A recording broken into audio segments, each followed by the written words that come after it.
that I would just want to ask you. If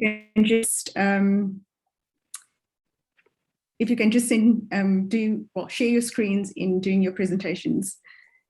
Okay, so I'm going to start off the session just with an introduction. And I think I think I should first say that I joined the Science Subcommittee just a few months ago. And this is my first time chairing the session. So I'm happy to see everyone, seeing some familiar faces, both from South Africa and from the general African continent. So it's very nice to see everyone. And thank you for joining this session. So I think the vision for this particular session was twofold. Was firstly, to give individuals an opportunity to pitch their ideas for IAU symposia and focus meetings, and for us just to get a general idea of individuals who would be interested in pitching these type of submissions for the GA 2024. And I think that when I spoke to Brad about this, we weren't sure how many expressions of interest we were going to get, and we were quite surprised at the number of talks that we have received from individuals. So you can see it's a very packed agenda that we currently have. The first part of the session will focus more on, we try to have a look at what are the guidelines, the rules and guidelines for these particular hosting of these symposium. So the first part of the session will focus more on those individuals who have hosted IAU symposium. Mariano will give us some of the tips and for meetings that were held in Ethiopia. So that's how the actual session will be structured for today, is firstly looking at some guidelines for the community on hosting these types of meetings, specifically for the General Assembly. The second part would be those individuals who have expressed interest in hosting meetings. They will give an idea of what their proposals are. So we are hoping that this would be an open platform where people can ask questions. If they do want to get involved with any of these particular groups who are thinking of submitting proposals, people will be open to including more of the African community. And we do want to see African individuals leading some of these symposium, especially with this meeting being hosted for the first time on the African continent. So that is the main aim of what we thought of with this particular session. So I am just going to share just a slide or two.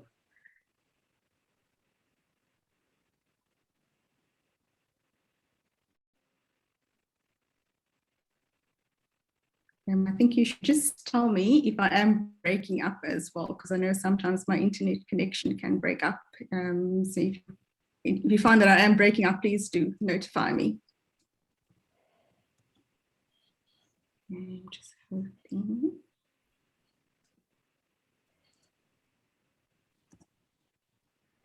Okay, here we go. Is everyone able to see that? Yes. Okay, I'm just going to make it full screen. So on this slide, I've just compiled some information, and this is taken directly from the IAU website. This is information that we shared with everyone. And it just shows various deadlines for IAU scientific meetings and the timeline for these submissions.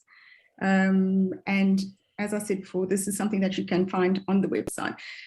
So I'm just going to go through this very quickly. If we look at what is needed for an IAU symposium or focus meeting, these deadlines are cropping up quite quickly. So I think that we as a community, if we intend submitting proposals, there's a lot of work that needs to be done. And that work would need to be done in the next year, I would say. So just to look at the first row of this particular table, we have prospective meeting organizers should inform the IAU well in advance of the intended proposal submission. This is done by a letter of intent, which gets submitted via the IAU proposal web server. And this needs to be submitted by the 15th of September, 2 years before the proposed meeting, the year of the proposed meeting. And if we're looking at the IAU General Assembly for 2024, this would mean the 15th of September 2022, which is next year. These letters of intent are published on the IAU web pages, and this is done by the 30th of September, and this is to inform prospective proposers of other existing plans for IAU meeting proposals and to avoid duplication and competition between groups. So these are made public by the 30th of September, and if we're looking at the IAU General September, the IAU 2024, this would have to be done by the 30th of September 2022, which is again coming up quite soon, I would say. Currently, there are letters of intent published on the IAU website, and this is for non-GA symposia, which will be hosted in 2023. And the link that I've posted over here, you can access that link to have a look at what type of proposals the community is proposing globally. And this will also give you an idea, if we take into account that some of these meetings or some of these scientific themes are not proposed every year, I think it would give individuals quite a good idea of what meetings are proposed for 2023 and what could potentially work for 2024. These letters of intent are followed by full proposals, and these are due by the 1st of December, 2 years before the year of the proposed meeting, and this would be the 1st of December 2022, which would be quite soon, I would think, just over a year coming up, for those people who are thinking of submitting proposals for the symposia and focus meetings for the GA 2024. And this is again just taken from the IAU rules and guidelines webpage.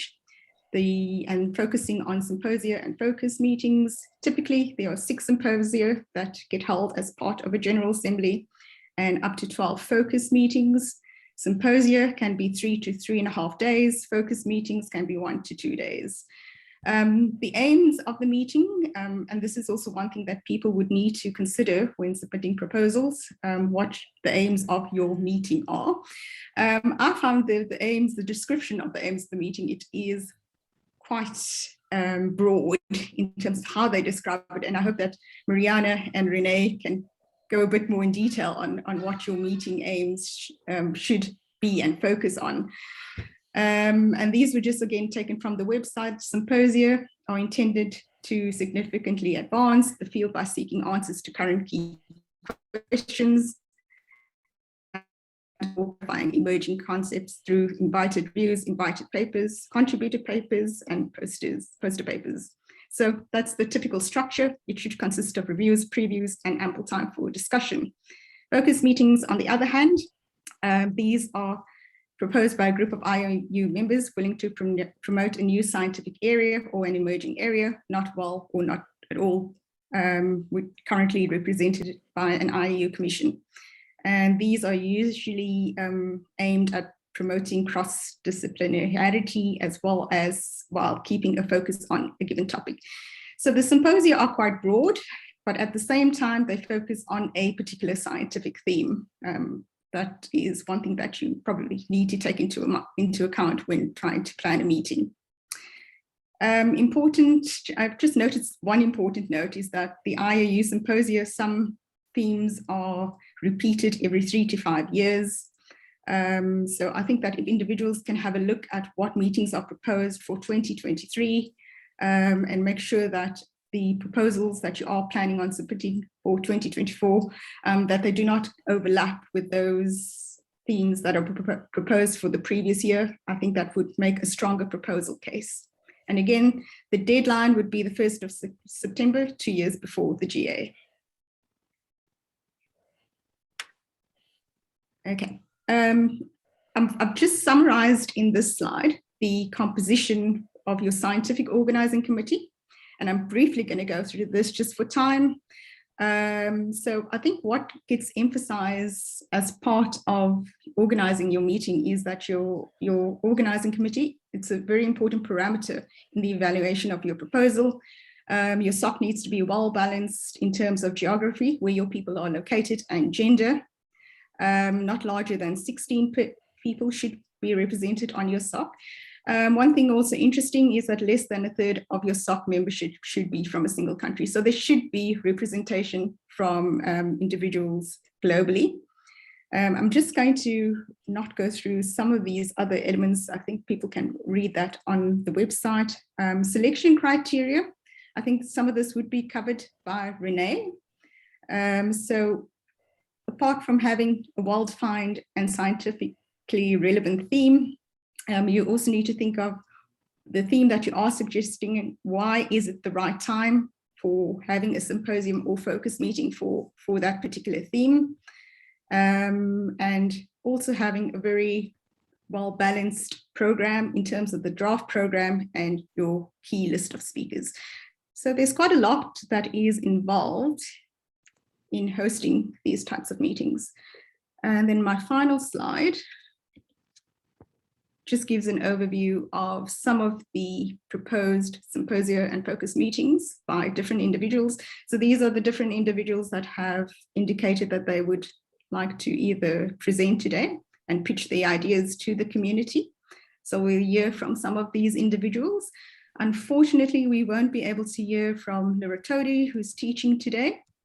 And his provisional title that he gave us was Astronomy's Contribution to Humanity, and looking at coordinating that with one of the IAU divisions responsible for the history of astronomy.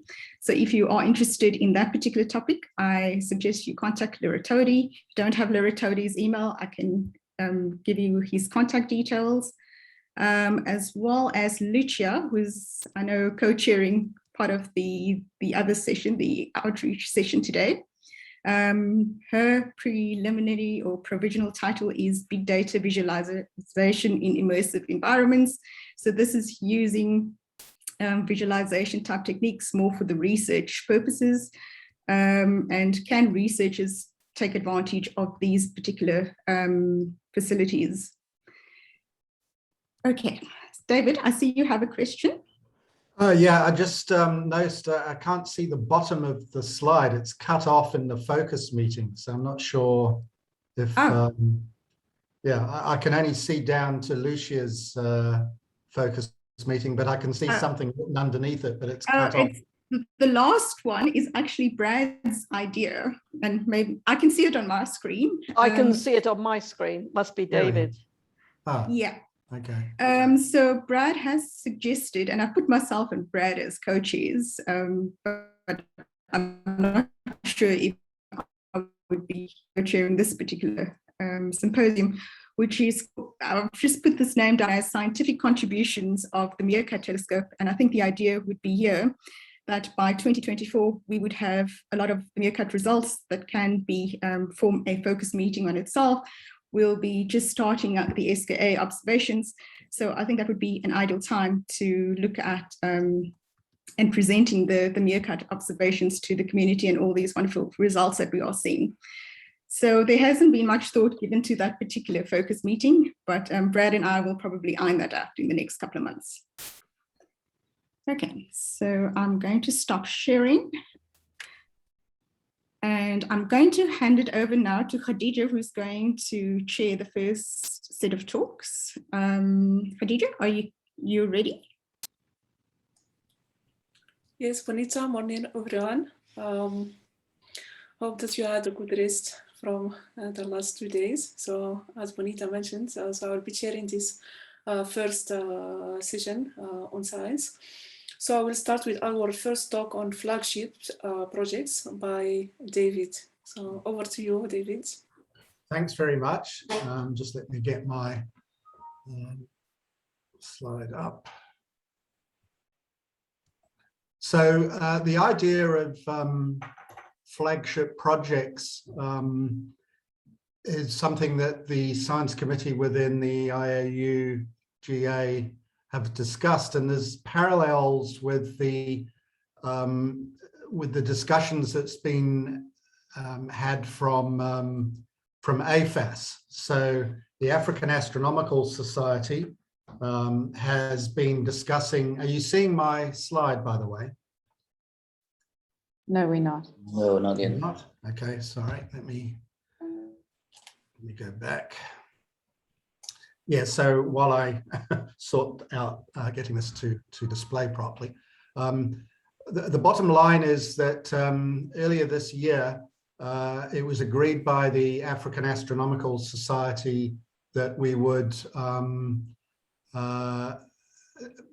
potentially begin the process of discussing within the community potential flagship science programs, and indeed that there was also potentially available some seed funding, which for AFAS, this is coming from the budget that has been put aside by the Department of Science and Innovation in South Africa.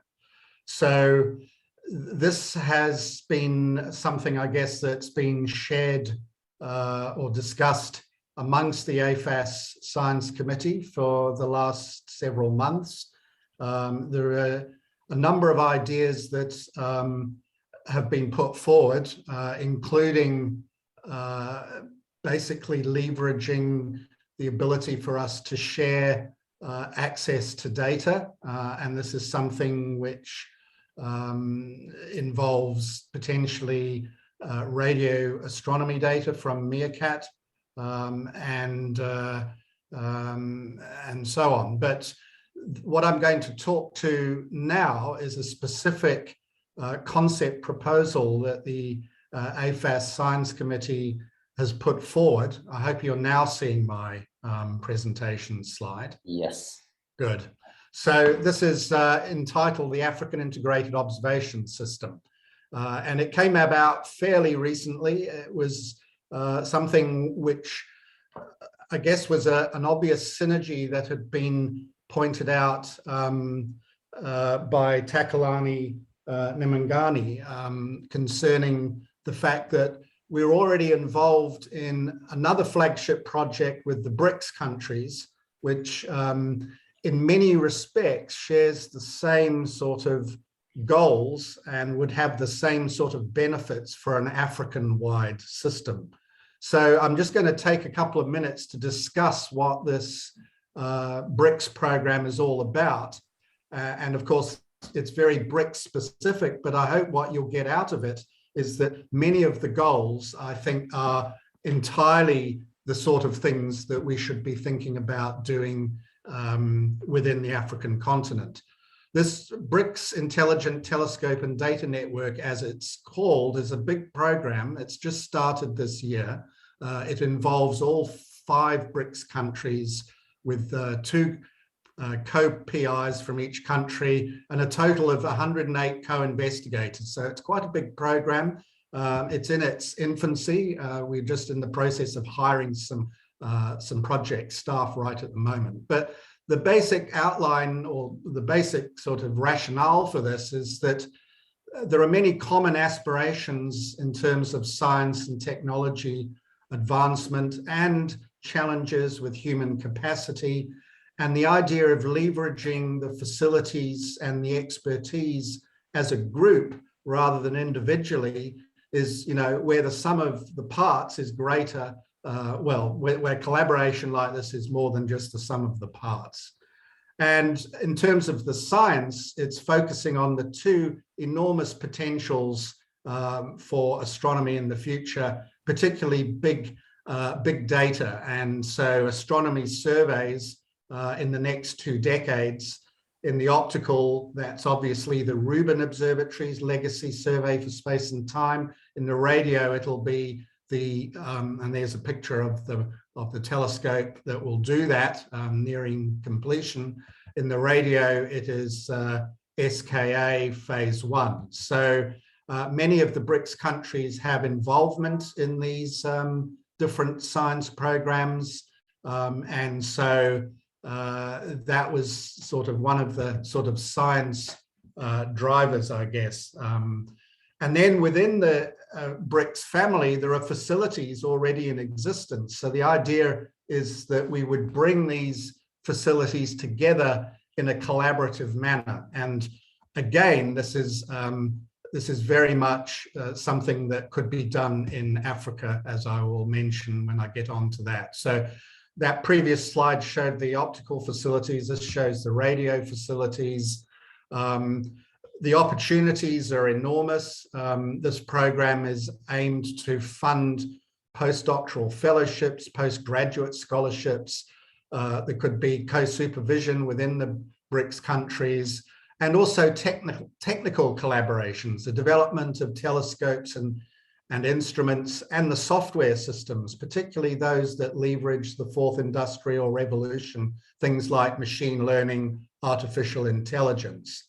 So this is a program which is happening just now with BRICS, and so the AFAS Science Committee has decided that this should be a concept to explore. In the case of South Africa, we're already involved in many ways in some of the technical aspects of integrating telescopes together in our own observatory, something called the Intelligent Observatory Network, led by Steve Potter here at the SAO. So the idea is that we will discuss this concept for an African equivalent, if you like, at a workshop that will be held on the 8th of November. And so this is going to involve all of the facilities, both in existence, but also potentially new ones, or ones that might not have been thought about so much in the past, like individual university telescopes, for example, that could leverage some networking potential that would be advantageous, not just for research, but also for training exercises. Anyway, this is the last couple of slides just show the program for this, and you'll see that many of the talks are just sort of, I guess, giving information about what the existing facilities are, or what the plans of new facilities are. But in the afternoon, we will be having some sessions where I'm hoping that we'll get people who are involved in the more technical aspects of telescope control and automation, the engineers that work at these observatories, to sort of talk together to find out, what are the first sort of steps that we should be doing.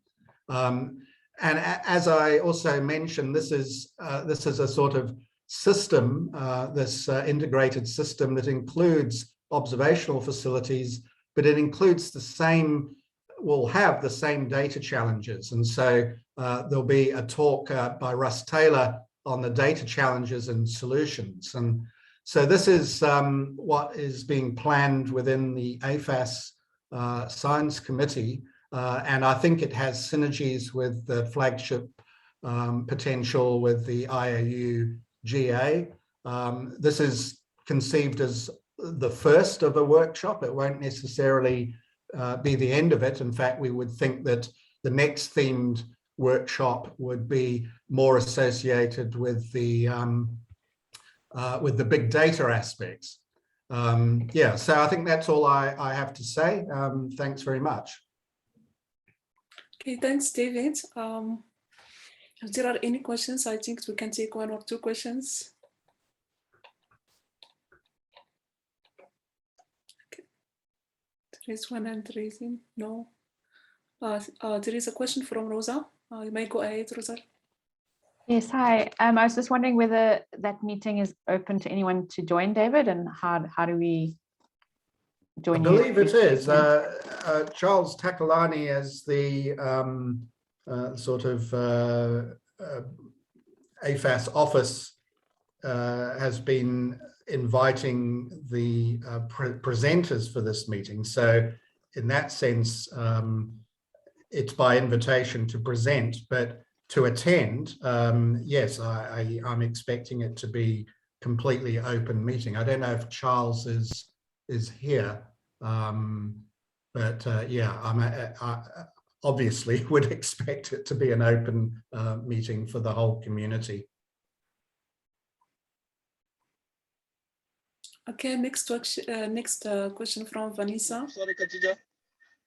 Well, it's Charles Khatija. I just wanted to say that I'll put my email address on the chat, and if anyone wants to attend, they can drop me an email, and I'll send an invitation to them to attend the workshop. Does And that maybe mean we it's can not send open? maybe if we haven't already, Charles, we can send it to the contact lists within. Yep. Yeah. Yeah, Yeah, that's I fine. think No, that would be I think, yep, I think I'll just speak to Kevin, and we can send it out to everyone. To maybe just have some sort of registration list, and we can send everyone that invitation. That's fine. Okay, you may go ahead, Vanessa. Thanks, David. I think I just wanted to get some clarity, maybe from David and Bonita, about how this flagship fits into the idea of the flagship that Brad shared on the first day. Remember, there was that talk about the science flagship introduction. So is this the science flagship, or is it potentially one of the flagships and we still have to decide? I think it's probably the latter. I can't speak for Brad, obviously. And, you know, we've had these sort of parallel discussions within the two science committees, and clearly it became apparent to all of us that, you know, we need to work together and certainly be aware of the plans going forward. So I don't think this is the only flagship project as far as the IAUGA, and even for AFAS, actually, because there are also some other, I mean, I sort of loathe to use the term flagships. Actually, there's just too many flagships. It's a collaborative project, and there may be other science projects, and certainly, as I mentioned earlier, James has been, together with the various other people within the AFAS Science Committee, has been pushing the idea of a project that would support access, for example, to meerkat data and so on throughout the continent. So those are other areas that are still, I guess, being developed. And of course, you know, we're limited by our budget. At the moment, it's a budget that's fairly constrained. It only has money coming from the South African government at the moment. So yeah, I hope that's answered you. Okay, thanks, David. So we'll move to the next talk on IAU Symposia and Focus Meeting by Mirjana. Over to you, Mirjana. Thank you, Kadia. Can you hear me? Can you hear me well? Okay, perfect. So I will just share my screen. Can you confirm that you can see the screen? Yes, we can see your screen. Okay, perfect. So then I will not put in the full screen mode because I will actually have to go from one file to another. So once again, good morning, everybody. It's really a pleasure to be here with all of you. So the aim of this talk is a bit to share the experiences that we learned here in Ethiopia by organizing the IAU Symposium in 2019 that was titled Nuclear Activity in Galaxies Across Cosmic Time. And when the science committee asked me how long will I need, I said 20 minutes. But then when I started preparing this, actually, I saw that it might take much longer. So those things that I don't manage to finish, we can leave for the discussion then. So basically, I would first like to give a bit of just introduction. So for those of you who don't know, Ethiopia established in 2016 the Ethiopian Space Science and Technology Institute. That is the very first research center of such kind, not only in Ethiopia, but all East African region. And here you can see the motto, of the institute, that we explore the universe for the benefit of our people, the departments that we have, including astronomy and astrophysics department. So why I'm mentioning this? Because it's really relevant for how the idea regarding the symposium came. So basically in 2016, when the institute was established, we started from zero with everything, with all the issue of the institutional development, human capacity building, all the research in astronomy and many other things. So basically, when I joined just 1 month after the institute started, in the first few months, the idea that we had was, so how we can actually now give the visibility, you know, because it's fundamental that when you start with a research center, you can actually give the visibility on the international level. And one of the things was, and to, in a certain way, to burst the astronomy development. And one of the ideas was that we definitely need to organize a scientific meeting and then to bring people, the experts, astronomers from around the world to Ethiopia for the very first time. And then what kind of meeting would be the most visible, if not the IAU symposium. So basically, we submitted the proposal for organizing the IAU symposium in less than 1 year after the institute was established. So in 2017, we started working on the letter of intent. And here you can see that this is actually not only the very first symposium that was organized in Ethiopia, East Africa. Sorry? I just want to, can you go into presenter mode, because some individuals can't see the text on your slides. Okay, I will, but then I will have to, because I will be going through the proposal and I will be going through the proposal and the letter of intent, because I think it's easier to give up, to show the tips and some advices. Is now okay? Yes, that's fine. Thank you. Okay, perfect. So I was mentioning that this was the very first IAU symposium for Ethiopia, East Africa, but also only the third symposium to be organized in Africa in the last 100 years. So the previous two were organized in South Africa and then Burkina Faso. And as I mentioned, this was just the third symposium. So the idea from the beginning was we actually had two principal objectives. One was from the scientific point of view.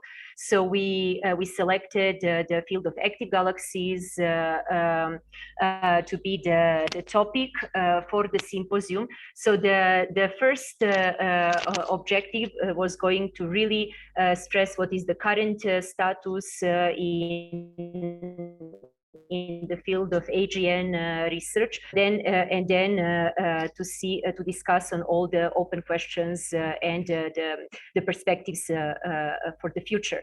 But then the very important second objective was actually the contribution of this symposium to the education and then astronomy science development in Ethiopia and in Africa. So the first, take into account several points. So one was to bring for the very first time the experts to the East African region, to use people who will come to really inspire with this meeting our very first MSc PhD students that we have in astronomy, not only in Ethiopia, but across the continent. Then to also give, as I mentioned at the beginning, the visibility to the ESSDI, and then to use this to strengthen the international collaborations in Ethiopia, across the Africa, and then also to benefit the broader community. So by doing different activities. So I will now actually go first through the main outcomes so that you can see that, that you can really get the feeling, hopefully, that the symposium was really very successful. So here you can see different topics that have been suggested in different, covering basically all the fields of AGN studies. And then we had more than 160 participants from 30 countries and 5 continents, 60 contributed talks. Then in the poster presentations, we had AGN poster presentations, so related with AGN studies, but we also wanted to give the chance to our MSc PhD students very first students in astronomy here in Ethiopia, and then from abroad as well, to also present their studies. So even if it's not related with AGN field. So we had 17 presentations in a non-AGN field, but related with astronomy, 8 discussion sessions, and then here you can see some of the statistics, especially in terms of the gender balance that we managed to achieve. Here are some of the pictures from the very first, from the opening session, and then from the visit to Entoto Observatory, from the conference dinner, and so on. And then what was very important part of the symposium were all the activities that we organized before the symposium, during the symposium, and after the symposium. So the first was the training for MSc PhD students that took 2 days before the symposium started. And it was given by 3 of the participants who were coming from Spain and Canada. And it was on the introduction to Python during 10 hours, and then during 6 hours, the how to write the CV, motivation letter, proposal, and so on. Then we organized in the middle of the symposium, during the symposium, we organized 2 public talks where we had few hundreds of students, children, general public visiting these talks. And then the participants from during the symposium visited 8 public schools, where we again managed to interact. So about 40 people were involved in outreach activities during all one afternoon. So during these activities, during that day, in total, we managed to reach between 700, 800 school children, students, and then general public. That was really quite inspiring. For children, but also for our participants. So here you can see some of the pictures from the activities that I mentioned. And then again, during the symposium, we organized one afternoon the data lab that our colleague from NOAO gave Robert for the students. And then there was a lunch session about astronomy in Africa. So in the same time, there were in parallel, there was going 2 days AFAS scientific business meeting. So we had, we were lucky that Kevin was there, many other people from AFAS as well, like Charles, Zara, and so on. So we organized this session in order to give more visibility to the African Astronomical Society, that it was just the very first year of AFAS, and then also about astronomy in Africa, no? So that we can really, and there were about 70 participants attending this session. And after the symposium was finished, we organized the teachers training. So 2 days teachers training, given the first day by the ESO colleagues, some of them you can see here. And then the second day, it was given by us, by Alemi and myself, through the Network of Astronomy School Education program that we've been running previously as well. And then another is also the very first book of proceedings for Ethiopia, which was very useful also for our younger research members here, especially for the master students who took this as an opportunity to present through one of the occasions their research. And all this experience actually opened more the path, like more confidence to our colleagues here, that opened the path for the organization of other meetings. So currently my colleagues under the chairing of Alemi, Solomon, are, and then other people from the department are now working on the proposal for the 2023 meeting, suggesting to be carried out in the field of astro-tourism. Good. So basically, I would like to mention that all of this really would be possible if we didn't have really very, very strong team at the ESSDI, at the department, but also from all the supportive staff, finance, purchasing department, general services, and so on. So that was really fundamental. And then, of course, without IU, the ESSS, the Ethiopian Space Science Society, who helped with all the outreach education activities. And then we really had a huge support from SOC, then financial support from different sponsors. And then we found really very supportive community from the and invited speakers replying very positively, trainers, volunteers. So that was really all very, very helpful for making the symposium really successful. So I will now, the second part, go through the steps. No? So basically, when we started with the idea, what were the steps that we had to take?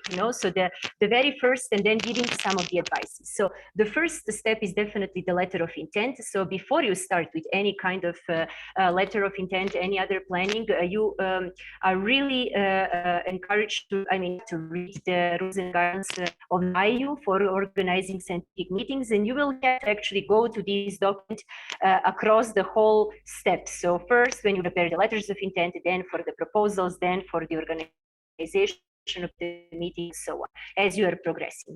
So now I will have to share again, because that's why I was sorry. Okay, how do I go from? Okay, perfect. Can you see my screen? Yes. Yes. Okay, perfect. So I will. So I will now go to our letter of intent, so that you can see a bit how it looked like, and then giving some advices for those points that I find important. So the first thing is the title. The title and the topic that you want to select for the symposium. So this is really crucial, because you basically, here I put that basically you will have to make sure that the title is original, that it's timing, because you will have to justify why this symposium that you are proposing is really has to happen when you are suggesting. And for that, it means that there are no any other recent meetings, not only under the IU, but in general, that have been carried out in the past, in the previous years. So that's something to really have in mind. Then it's also important when you select appropriately the dates, that you have a look if there are already some meetings suggested in the same field in these dates. This is something that is extremely important. So you will, it's very important, you will have to indicate what is the principal division under which you are submitting your letter of intent and then the proposal. But under that, you can also put what are all the divisions, commissions, different offices, working groups of the IU that are in one way or another related with your letter of intent.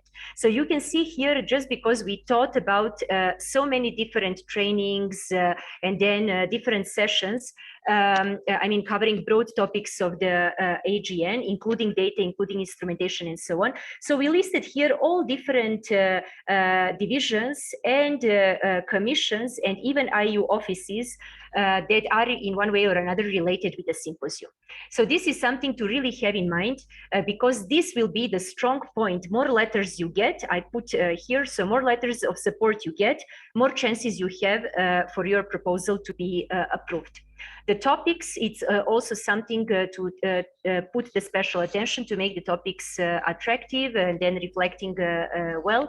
The scientific rationale also, here you have to highlight why the meeting is timing, what is the need for that meeting, and then what exactly do you want to achieve. So in our case, we highlighted both things. So here, the scientific part of the meeting, and then in the second part, all the development part of the meeting regarding the science in Ethiopia and Africa. The Science Organizing Committee, very, very important. So you will read the rules of the IAU, where it's saying that it should not be larger than 16 people, and then you have to take into account the diversity, so gender, geographical distribution, and that the SOC cannot be more than, in the SOC it is suggested that you don't have more than one person from the same institution, not necessarily country. So that's something that the committees really take into account. And you also have to think what the SOC has to offer you. So one thing that I mentioned, the diversity is really, really important from my experience during this proposal, but also as working in the past 3-4 years in the steering committee of the Division C. diversity is a crucial point. So you want to really have the SOC members that are belonging to all continents, and then strong gender diversity. So if possible, 50-50%, because there are no reasons that it's not like that. And then also that you are representing, as I said, different countries, different, and also the age, which is very important. But you also have in mind that with the SOC members and invited speakers, you will be actually attracting people to attend your meeting because you are giving the strong. So you also want to include those SOC members that are very recognized in the topic that you are suggesting. Sorry, Mariana, for interrupting. So you have 5 minutes left. Okay. I will try to jump a few things. Yeah, and then in the letter of the intent, we also try to put the specific notes for those things that you want to highlight, that are your strong points. So like in our case, the gender equality, geographical distribution, because we were fully compromised to achieve 50-50% of the gender diversity in all aspects. SOC, for LOC, it was more difficult because basically we don't have enough women still here. But then for SOC, for the invited speaker chairs and so on. And then for the structure, how it will be done, the funding, it's very important that you mention and that you secure that you will have the local support from your institution in your country. And then regarding venue, it's again important to make sure to show that you have the experience with organizing the previous meetings. Perfect. Then I will go back to the next point. So just one thing that is important is that once the letters of intent are announced by the IAU, important point is that you go to the letters of intent and make sure that there are any overlaps between yours and the others that have been submitted. So for example, in our case, there was a slight overlap, and then we got in touch with the other organizers, and at the end we got the letter from them in support of our meetings. So we were safe in that time. Then the next point is the proposal. So I will just in few minutes go briefly through the strong points of the important points of the proposal. So here, when you now propose the events, so you remember at the beginning I said all different trainings, meetings that we organized, activities out of just the scientific meeting, and I fully believe that this was really one of the very strong points of our symposium. Actually, it's one of the symposiums that organized the highest number of activities out of just the scientific meeting. But that is why we managed to get 10 letters of support. So these 10 letters of support, you can see here the divisions that supported this letter. So to get letters of support, it's very important to have in mind that you will need time, because you have to get in touch with every single division, commission, working group, but then they have to discuss among their steering committee, taking into account your proposal, then send you feedback, then you might need to introduce some modifications in your proposal and so on. So it takes time. So please, if you, as soon as you get the letter of intent there, start working on that point, because it's really important. So as I said, I'm sure that with 10 letters of intent that we got from different commissions and divisions really gave a strong point to our proposal. Expenses, this is very important but maybe we can, because I see that I'm running out of time. For the expenses, I will mention this is for the registration fee, so maybe we can leave it for the discussion part. Then here in the proposal, you will have to go through the strong abstract, give more information in the rational part, now extending more the one that you had in the letters of intent.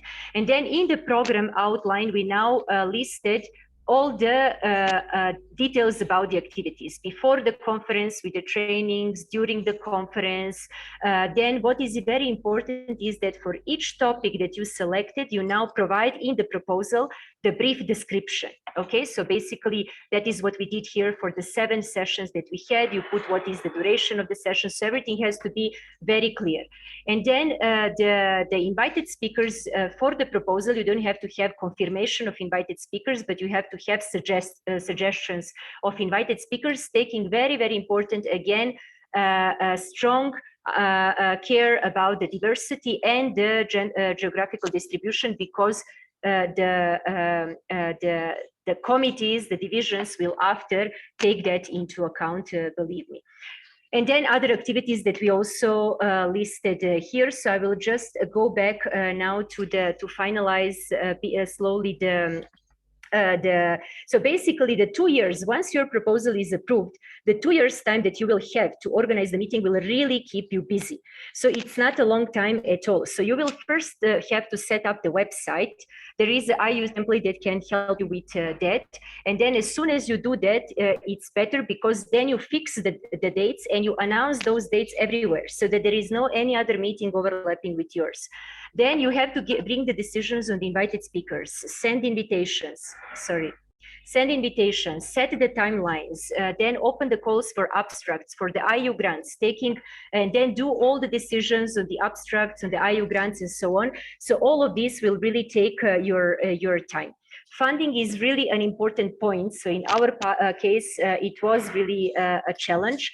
You have to take into account few things. One, if you're working from the country or proposing from the country that is facing inflation, then you want to get the IU funding as just before the meeting is starting. And then you have to see also with the IU grants, how actually you will be dealing with that. And then also if there is what is the status of the external currency and so on. But if you have any questions, we can leave for the discussion.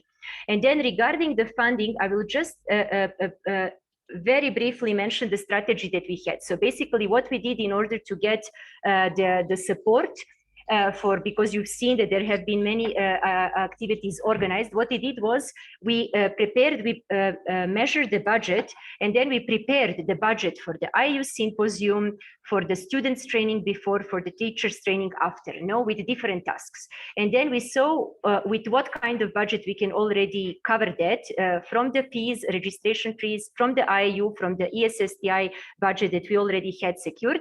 But then there were things that, as you can see here, were in blank, so that we needed to search for the support. So we shared this template, this budget with different with possible partners, So we and at the end we managed to, and we just ask if they are willing to participate with one of the costs that we still don't have covered.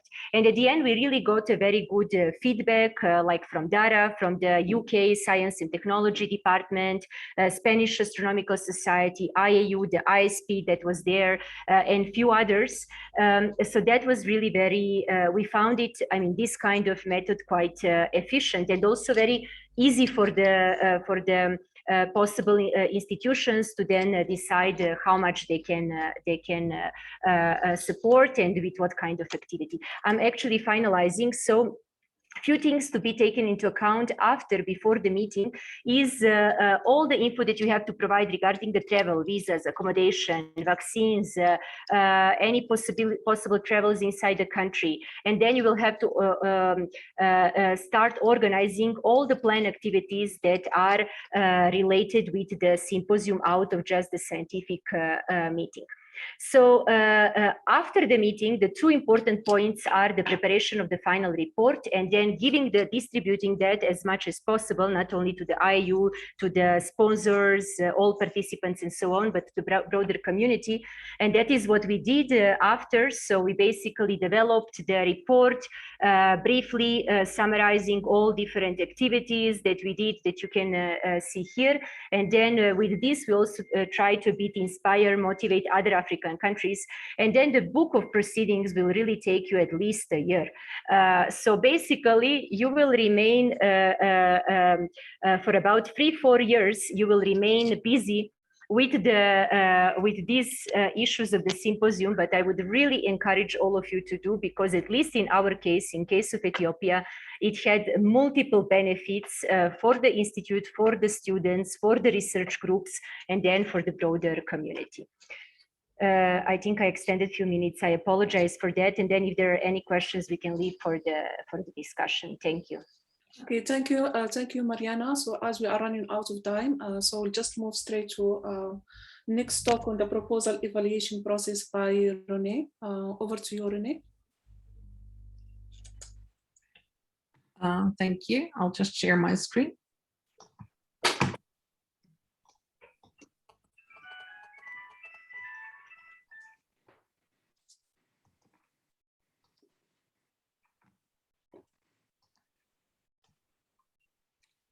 Has it popped up? Yes. Okay. So I think I can go through quite quickly since a lot was actually covered by Bonita and Mariana. So I'll skip a few things. I'm Renee Kraan-Korteweg from the University of Cape Town, but I've been asked here because I'm a former vice president of the IAU. I was from 2012 and 2018. And there are 6 vice presidents, and they are all members of the IAU Executive Committee. And the various vice presidents have different tasks and portfolios, but one of the major tasks, and that's is the evaluations of the IAU symposia in normal years, which is 9, and the symposia and focus meetings for the years where there is a General Assembly. And I will speak a little bit about the experience or focus a bit on that from that side. So the evaluation itself, the process, is coordinated by the IAU Assistant General Secretary, and I think he's with us again today. But the assessment of the proposals is done by each of the 6 vice presidents of the IAU executive individually. They will prepare each a score sheet with justification of each point on which it will be assessed. The same will be done by the 9 division presidents, and they evaluate all symposia and focus meeting with support of their VP, vice president, and input from their divisions, steering committees, commissions, working groups, etc. And then the hard work comes to the Assistant General Secretary, who assembles all of this, and then there will be a few rounds of discussion. So that's kind of the process.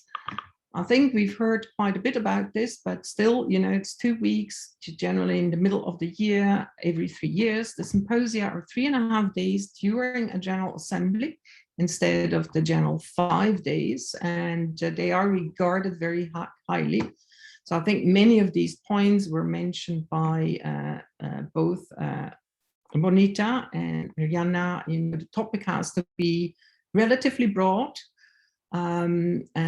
but well-defined scientific themes, and it should be of considerable general interest. And that's even more so if you have a General Assembly where we expect of the order of 2,500 people, and most people come not just to attend one meeting, but then want to profit and benefit from other meetings. And that's where it's come, you know, it should be a good science theme, but also of interest to a broad audience. And usually science fields are giving really a high priority if there is a significant advance in the field since about, and Mariana's, and I think it was Bonita said, you check the last 2 years, check the last 5 years if that topic has not been covered, because that's very, very important.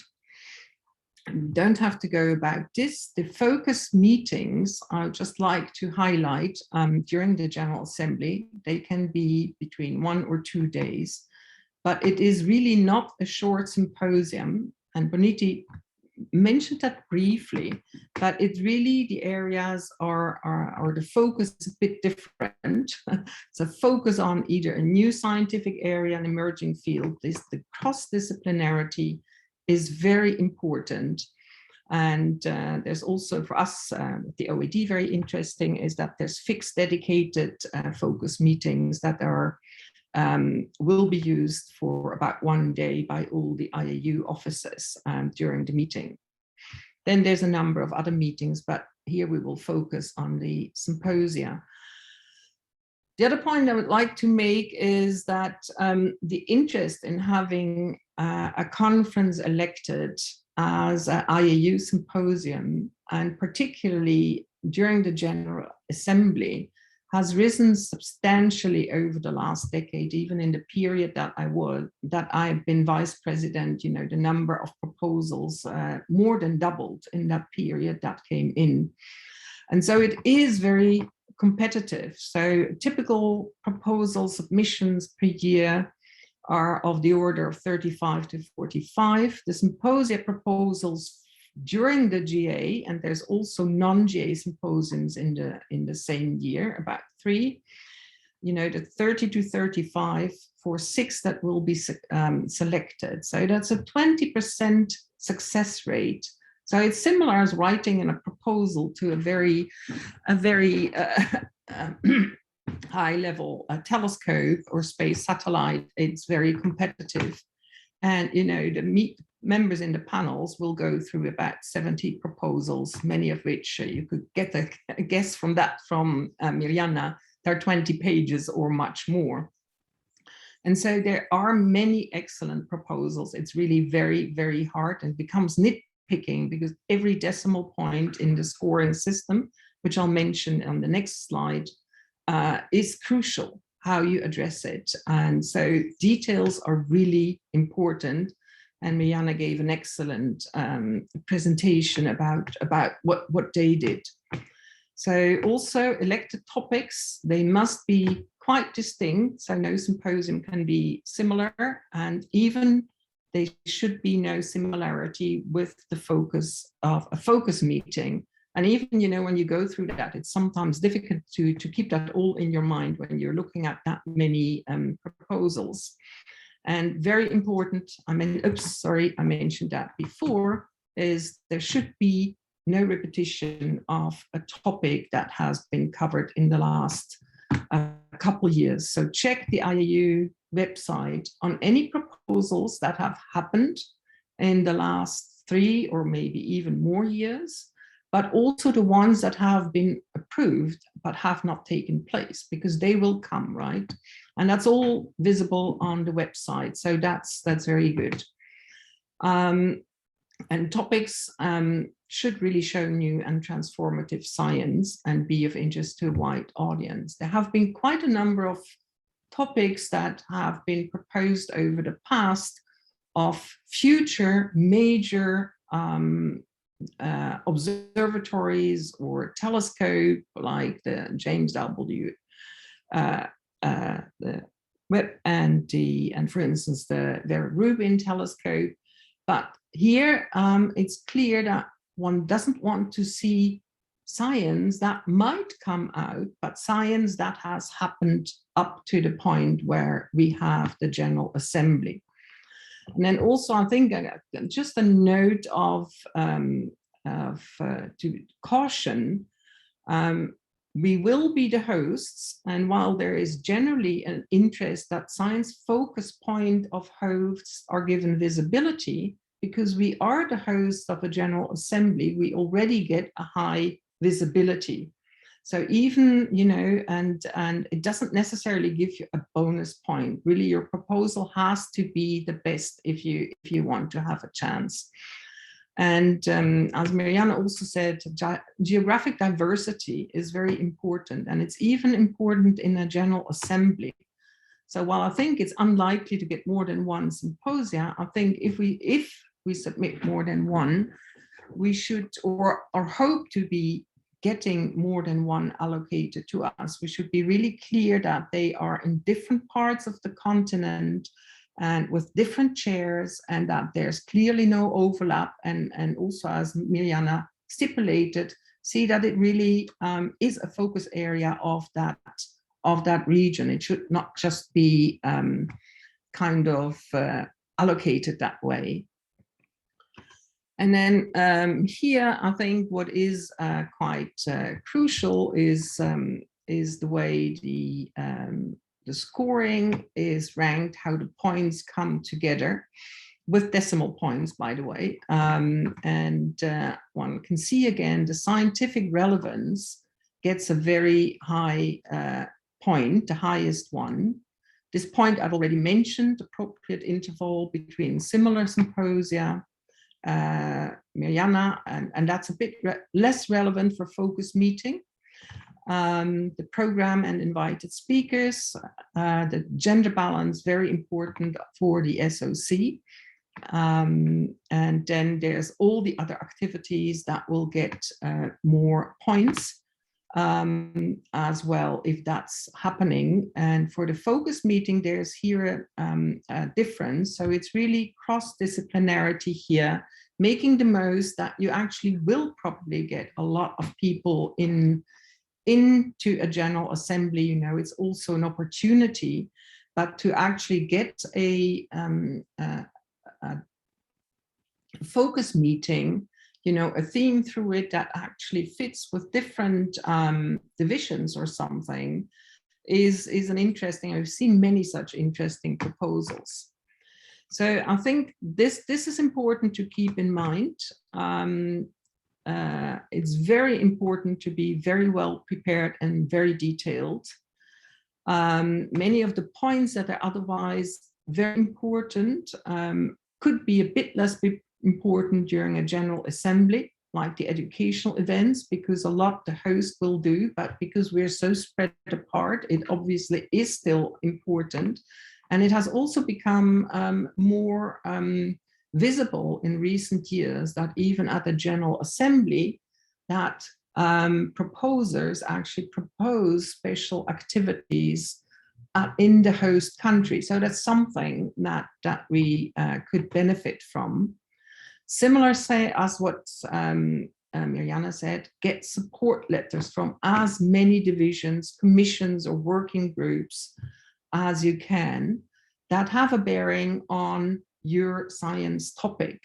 And I would even say, try to actually interact with the people that write those letters, because otherwise you end up that a division president will just get the support from their steering committee, etc. But it's quite a bland letter that doesn't just say we support it. But if you can get them excited about the project, they will say more about it, why, and that obviously will give more credibility to those letters. I think all the other points are already kind of mentioned. The diversity, very important. I think also one important point is ensure that invited speaker list does not only contain all, didn't want to put that down in any way, but reputable scientists, you know, the ones that always get invited for public speakers or panels or things like that. But it's really good. So why did that go away? It's really good to have young and upcoming speakers on your list, even for an invited speaker list. So something that in South Africa would be called like P-rated scientists. And that's regarded very well because the IAU has been trying to get away that it's kind of, in the past had a bit of a reputation that, you know, General Assemblies are more for older and established scientists, and that's why all these new things that have happened with the junior membership, the prizes for best PhDs per division, etc., to actually make it more inclusive age-wise for anybody to join. And now I lost the last point. Yeah, and then the details of the plan is extremely important.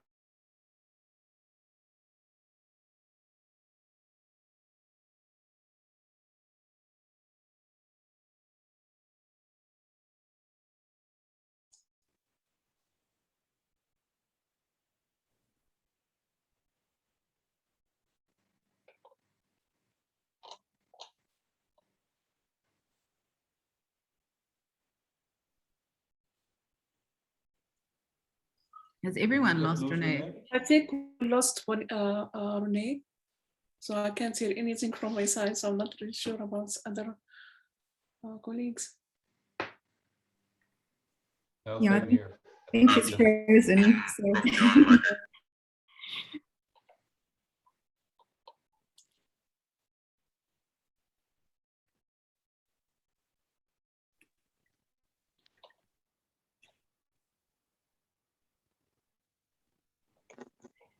Okay, I think we lost Ronnie.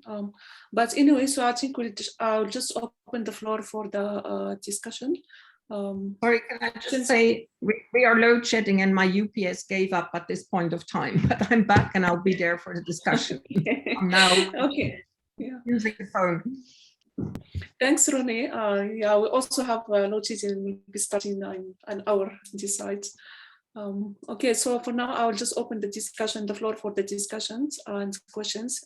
So this session will be led by Renee and Mariana. So if there are any questions, maybe maybe before we start, I can see Jose Miguel connected, which is really a great pleasure for having Jose Miguel here.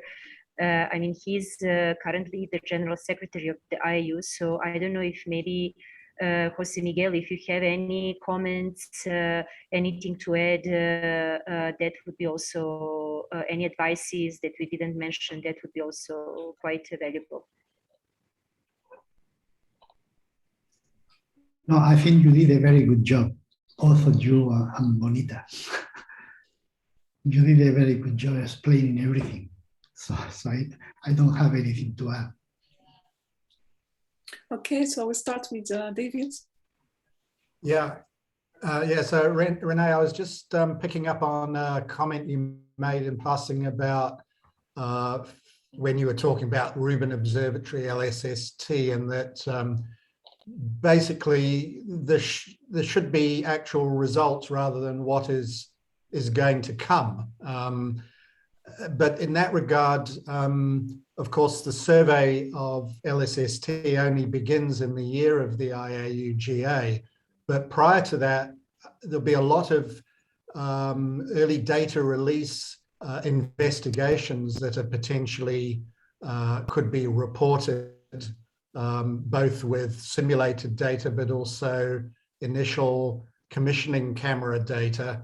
So do you think, something that covered those topics would be compelling enough? I mean, in my mind, I was thinking like we're in a transitional period in 2024 when, for example, ZTF, the Zwicky Transient Facility, has a lot of results already and potentially a lot of things to report, then LSST coming on board and so on. So I had sort of been ruminating and talking with a few people about a potential focus meeting that would be broad in the sense it's talking on optical transients, which in that regard would cover many different classes. So it would be multi-topic as a focus meeting should, but in some respects, like for LSST, maybe too preliminary. I'd just be interested in your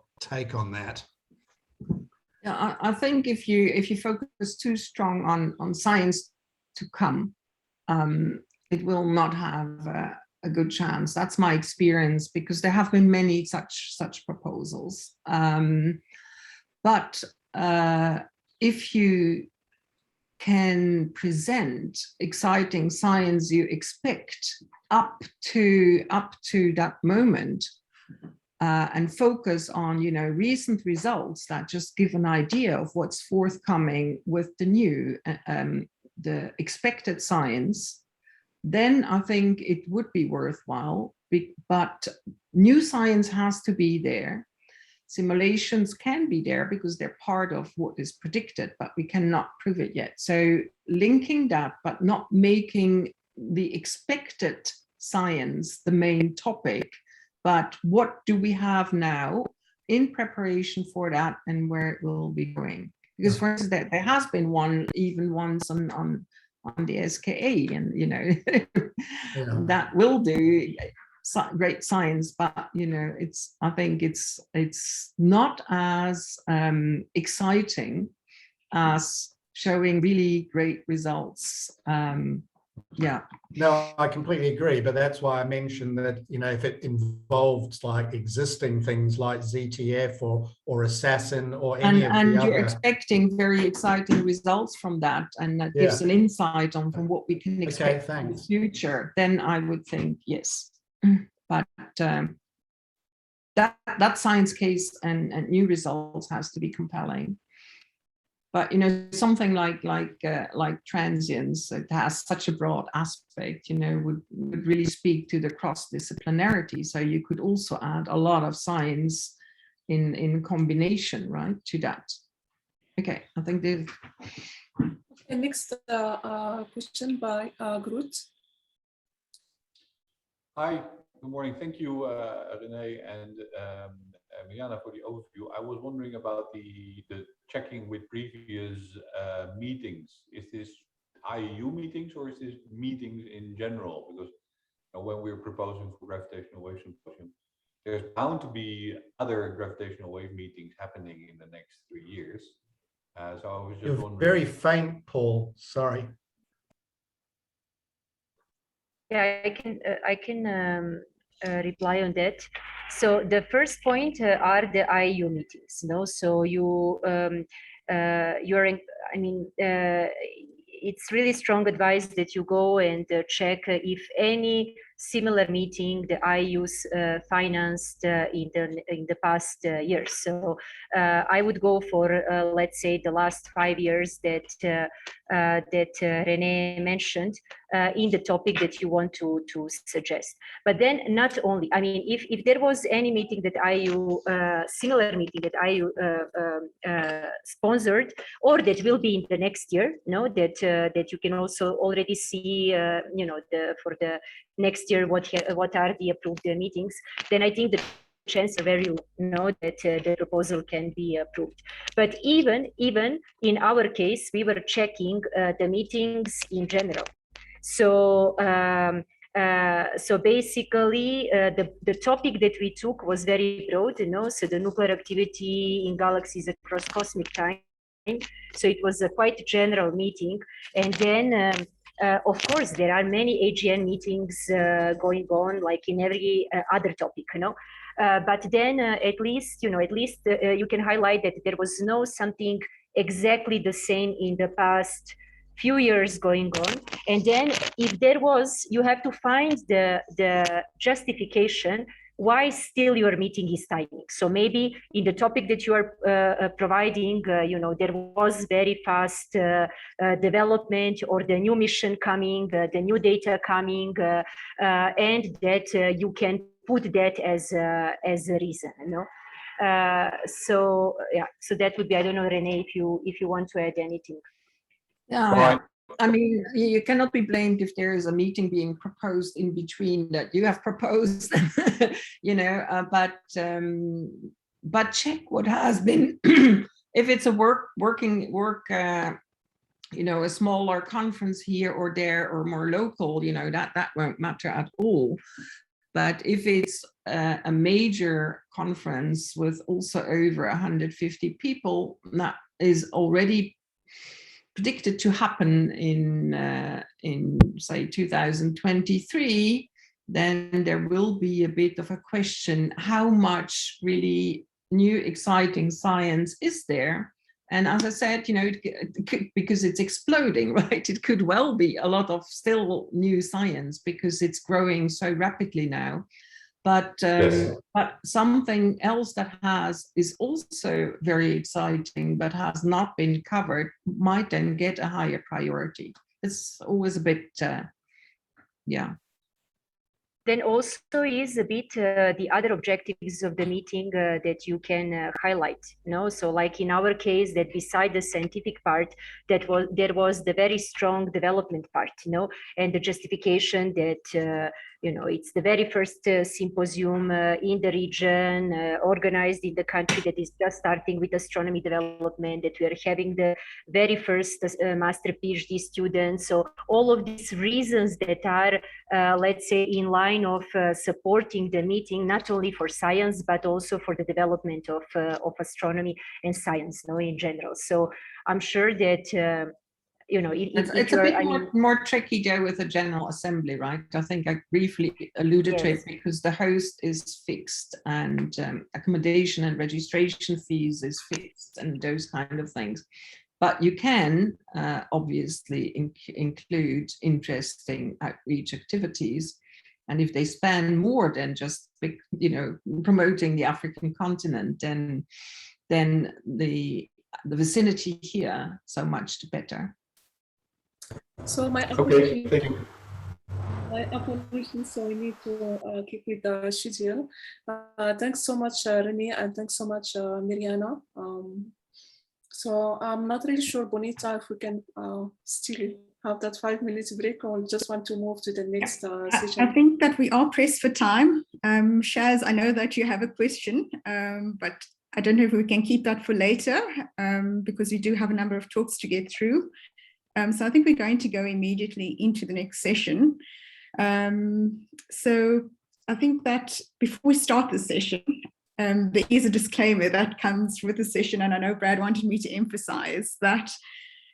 So through this particular platform, we are trying to promote and encourage people to submit proposals for symposium. However, the role of the science subcommittee is to support wherever or however we can these individuals and these proposals.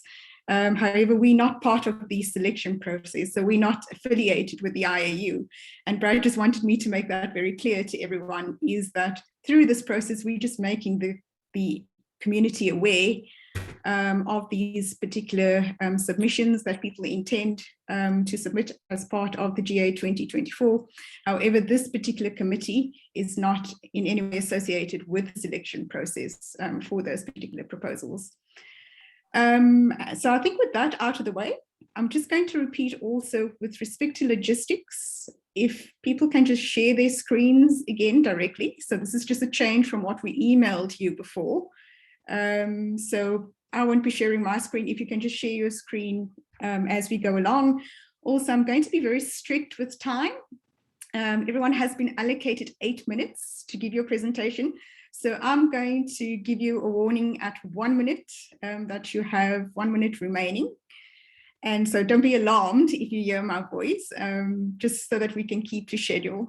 So I think we'll start off with the first talk. Sarah, what are you giving the presentation?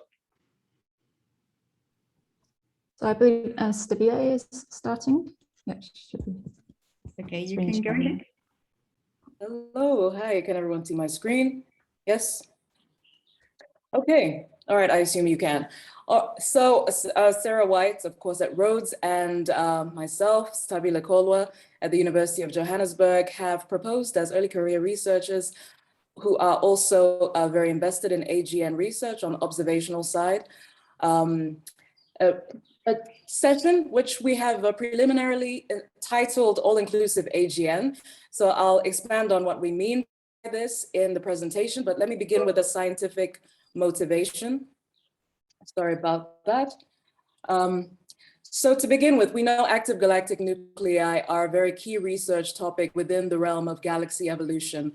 They're important for providing us with some understanding of the connection between the supermassive black holes and the host galaxies where these black holes are located at the cores.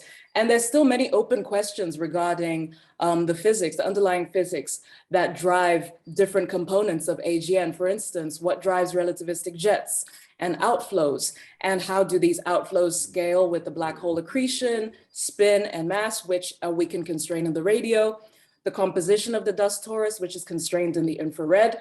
And also, we need to understand the underlying physics that produces the various forms of emission within the ionized gas, which we trace in the optical. That will be important as well with SALT and the IFU that is being developed on that instrument. And even at the high energy end, we need to understand the origin and structure of the corona, the accretion disk around the black hole, and try to really constrain the source of cosmic rays and neutrinos produced by AGN. So that introduces a kind of multi-messenger astronomy that goes into it. So there are many questions, and it's a very interesting topic, and we could definitely fill up 4 days of symposia with current observational results, but we would also like to include a discussion of theoretical predictions. In fact, although these are not favored, it seems, based on what Renee said, what we really want to focus on in an inclusive way is try to bridge the gap between simulations and what they predict and the observations that are currently there, because it seems that there's a lot of work that is still required to carry out in this field and actually doing this in a robust and cohesive way. All right, so I'll hand over to Sarah. Okay, thank you, Tabs. So yes, due to the large number of different kind of physical processes that we have taking place in active galactic nuclei, and also the impact of the viewing angle, studying these sources is a really truly multi-wavelength endeavor. And here in the Southern Hemisphere, we can take advantage of all these world-class facilities. We don't have to wait around for the Square Kilometre Array. We're already conducting amazing AGN science at low and mid radio frequencies using the Murchison Wide Field Array and MeerKAT, of course. We also want to study the molecular gas in these systems, so can make use of ALMA in Chile, and also detect gamma rays using HESS in Namibia. We can also access high-level 3D spectroscopy using existing instruments on the Very Large Telescope, and some of this IFU work is also coming soon to SALT.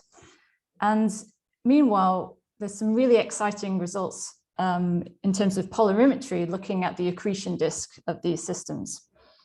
So also, given the huge amount of time and effort that goes into telescope proposals, analyzing the data, reducing the data first, and doing all of that work, we also want to include a discussion on the publication of all results, including what might be referred to as a so-called null results. Because it's only by being open about our experiments and what we found that we can truly build upon the science that has been previously done. Next slide, please. And we're also very keen to use a hybrid format for our symposium. And this is to engage as many of our virtual attendees as possible. So in other words, no matter where you are in the world, we want people to know we are thinking of them, and we want them to feel included in these discussions on the latest exciting AGN results. And to do this, we'll employ a rolling start time. So during the week, different days will start at a different time. And so that's kind of color coded as shown here. So that it doesn't matter which day you attend, hopefully you'll get a snapshot of the science that's taking place in the AGN world. And part of that means that although we'll have multiple themes, we'll distribute them throughout the symposia, and we'll particularly be focusing on the speakers and their geographic location, and making sure that they're also comfortable that they're presenting in a good time zone for them. We also aim to have all of our recordings available within 24 hours. And also in the interest of accessibility of inclusion, this is why we'll be using YouTube, because that might be more accessible for people. And we look forward to community support for this symposium idea. So please do get in touch if you're interested in collaborating. Of course, this would be a great way to build upon the excellent work that Mariana did in the northern part of Africa. So maybe we can have that cross-referencing and building upon those outreach activities. Thank you very much. Yeah, thank you, Sarah. Thank you, for keeping to time. We do have questions for, well, it has to be very quick questions, if there are any burning questions for Sarah and Stabile. Dear. Yes. Is it Patricia? I just wondered, sorry, I missed it. What year stop. are you applying for this symposium? This Dearest. is not part of the GA. This is a proposed symposium for the GA in 2020. But then you can't alternate the times at which you start the meetings. You're confined to start at the times that the GA set them at. Okay, well, so this is something I'd like to definitely discuss with the main GA organizers, because I believe they're already in discussion with, for example, Vanessa Moss as part of the future of meetings symposium. So this is just an idea that we're putting forward to hopefully influence maybe other symposia in addition to our own. Thanks. Thank you. I think Vanessa has a question. Hi. Good morning, full stop. I will share with you the. Sorry. Is it me to talk? Yes, Vanessa. Anyway, thanks very Sessions much we are for the thing. I just planning to submit full stop. I don't know who is. Sorry, there's somebody called Declan talking into our microphone. Ah, there we go. I've muted you for the moment, Declan.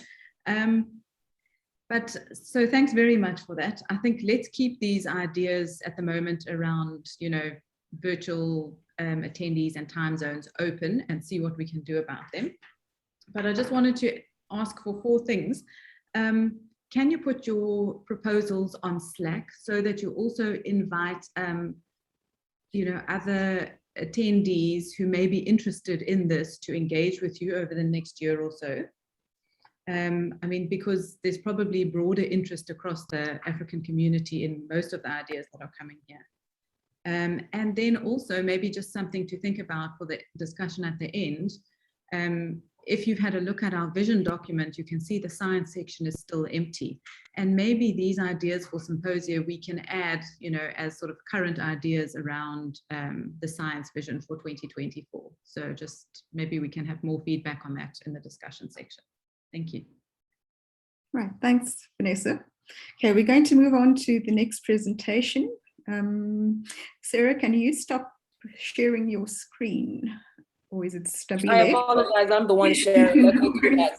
Okay, stop share, yes. All right, thank you. So the next speaker is Marissa, and she's going to talk about pulses and radio transients. And this is again for a symposium. Thank you so much, Benita. Are you sharing on my behalf what I sent to you, or should I share? Just share your screen, Marissa. It's going to be simpler. Okay, no problem.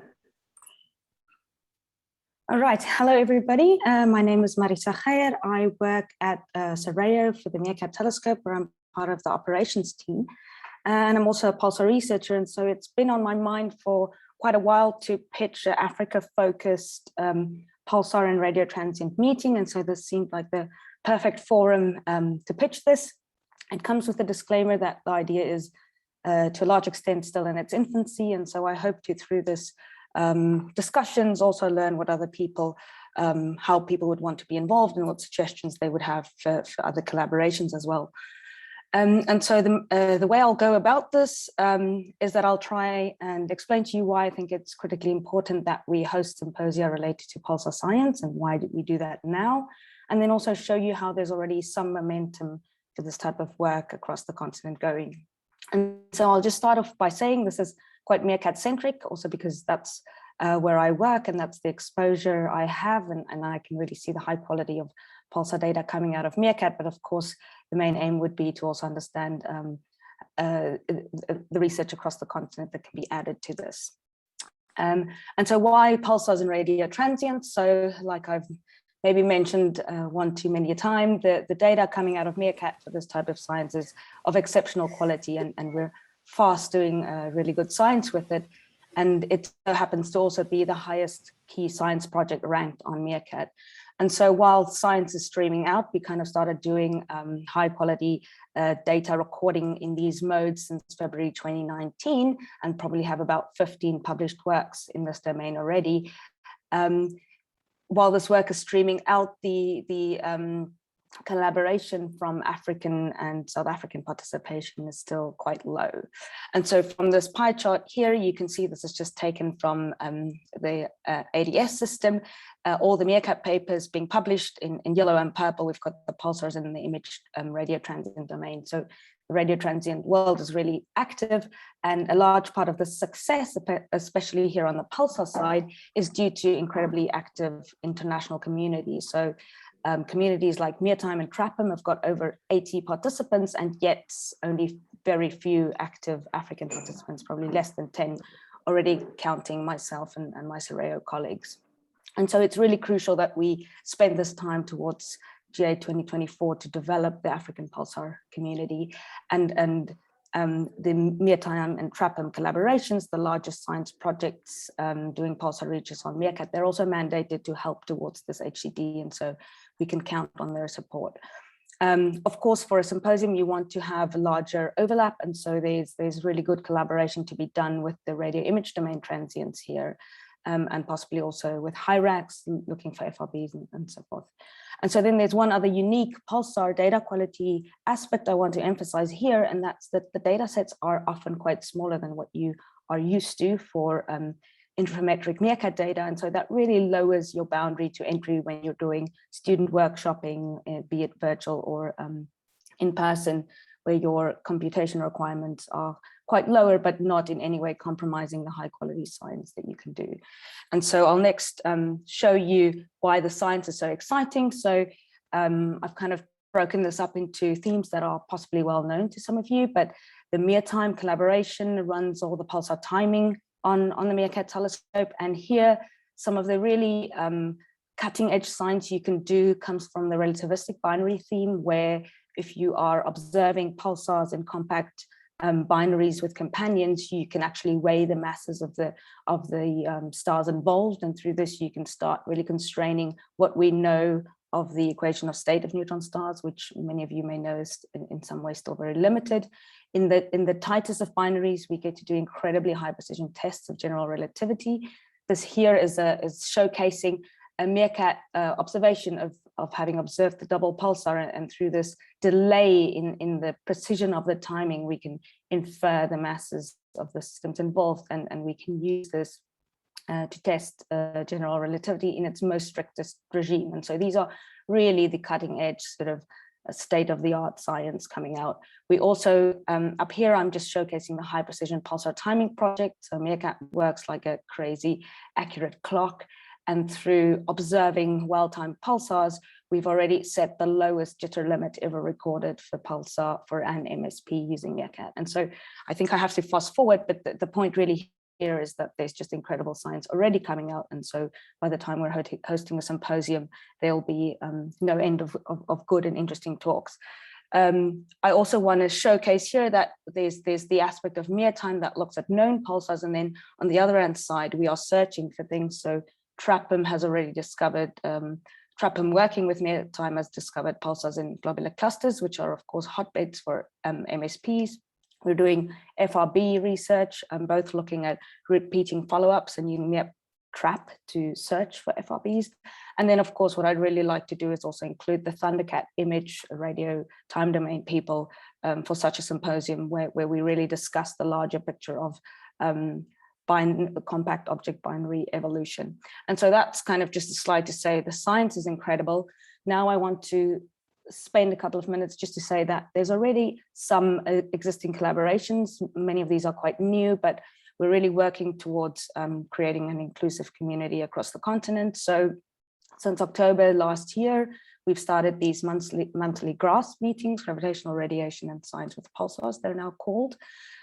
So this is a mix of students and more senior researchers. And initially, this was coming from developing pulsar research communities from India, China, and South Africa, but we've now branched out to include as many countries or individual participants that are interested in this type of work. And so for the moment, the format you can see here is students suggesting topics and we hosting workshops and monthly discussions. So since this is an African meeting and hopefully also quite an African crowd, if you are interested in this type of science, please just use my email to get in touch. I'd like to use this sort of as a platform as we grow towards hosting symposia.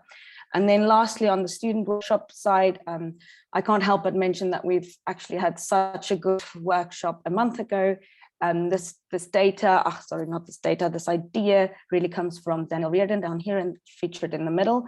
He had access to relativistic binary MeerKAT data and thought that we should host a 2-day workshop to build towards giving student research projects to work on.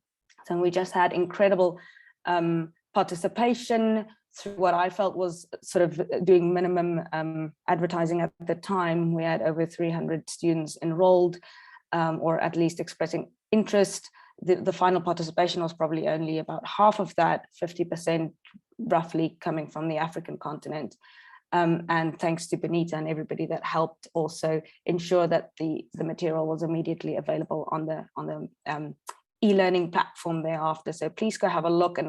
And I was just quite pleased with how quickly, with using only 7 committed people, we could host such a successful workshop. And while all the feedback shows that people were joining from home, they still seem to be able to access the data and benefit from this. So let me end there.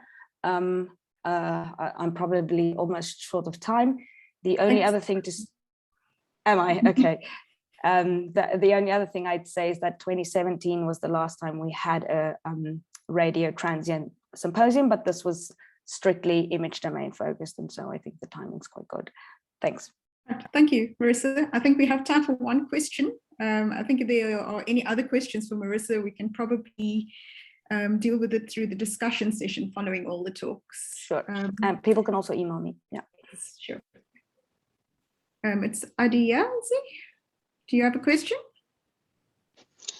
Yeah, so I think my questions are more for clarification. Thanks for the presentation. So I want to first understand that this symposium is for the GA. Is that correct? I have to say I need to understand this myself a bit better. In uplead to the GA would also be a good idea from my perspective. So maybe 2022, 2023. But I'm learning there's quite a lot that I don't yet know about how these things are being organized.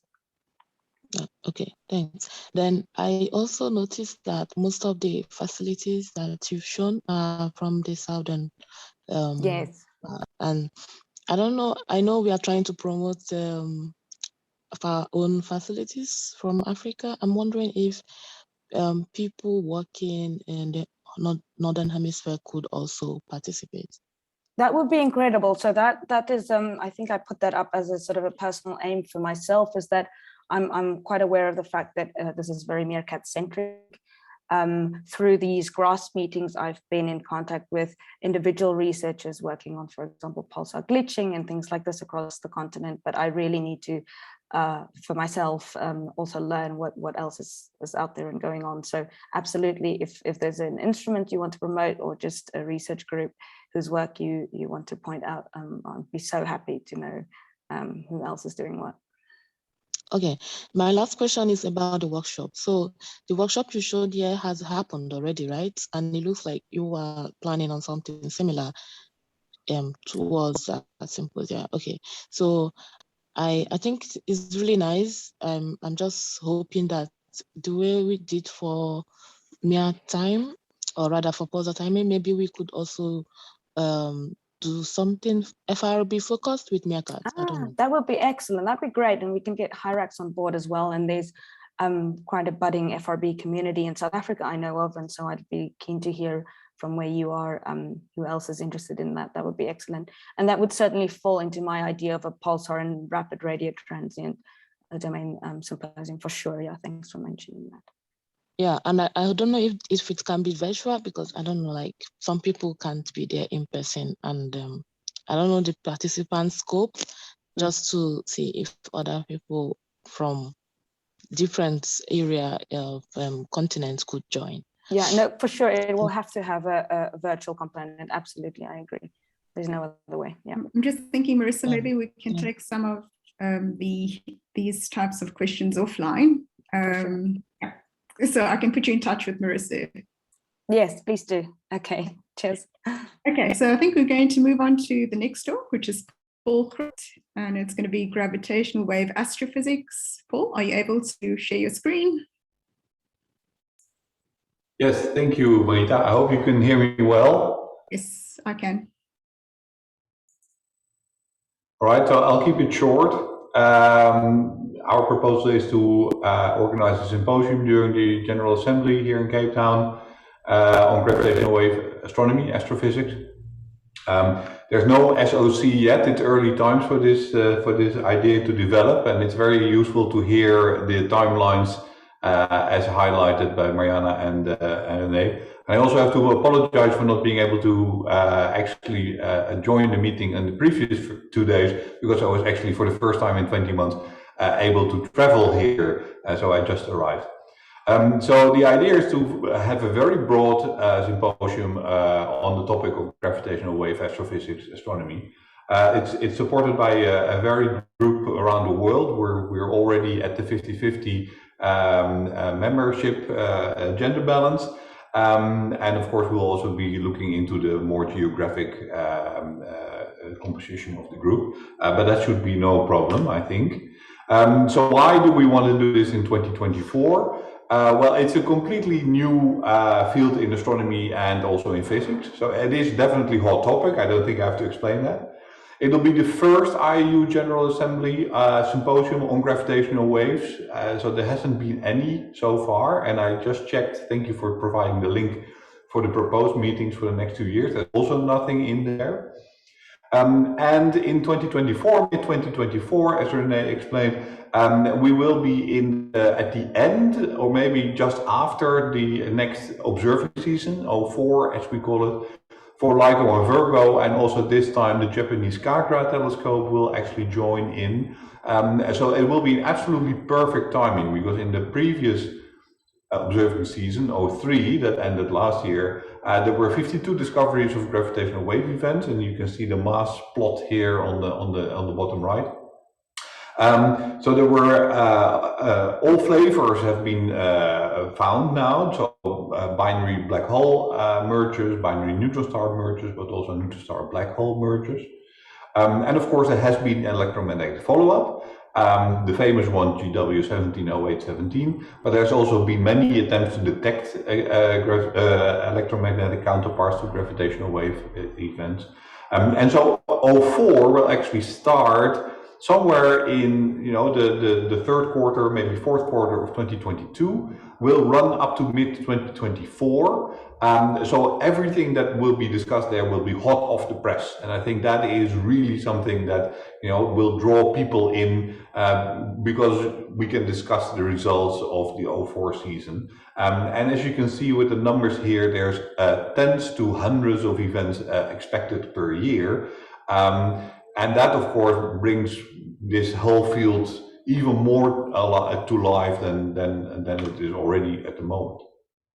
So why are we proposing an IAU symposium and not a focus meeting or a joint discussion or anything? Well, it's the interdisciplinarity. It's an extremely broad field in astronomy and physics, running from fundamental physics, testing GR, to black hole physics, what's happening around the event horizon, what are the spins of black holes, what are the masses of black holes, to nuclear physics, the equation of states of neutron stars, tides happening in neutron stars, resonances, deformations, nucleosynthesis, how are our process elements formed, the accretion physics, when the actual merger happens, especially when there's a neutron star involved, it gets accretion disk, and there's the analogy with tidal disruption events in supermassive black holes. Stellar evolution, this happens as in the end products of massive stars. How did they get there? Where do they form? What does this imply for our understanding of binary evolution? Is it isolated? Is it in clusters? Is it only in star forming regions?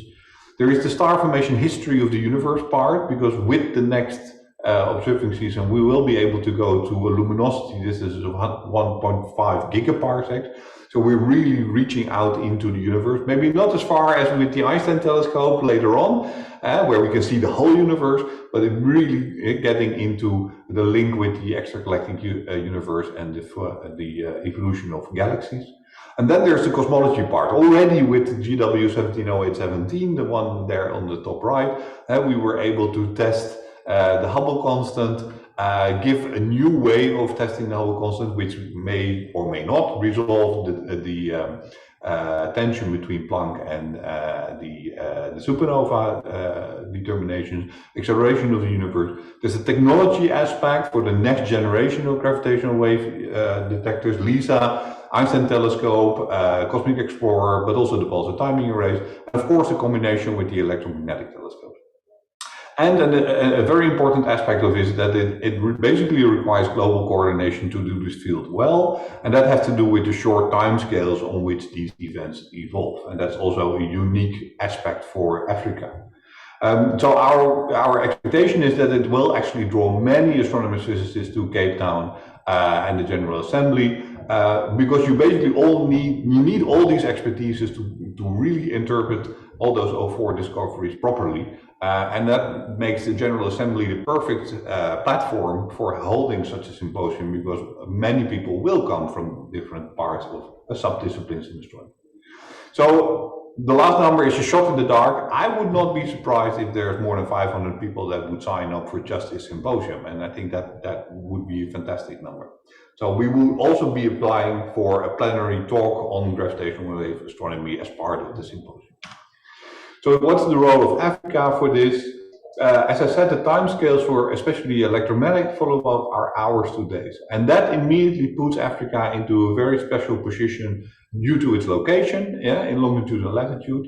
So there are already quite a lot of facilities that were also involved in the follow-up so far. Meerkat Salt, of course, SEO telescopes, my own Meerlicht telescope, which is one of the telescopes that could actually locate the counterparts.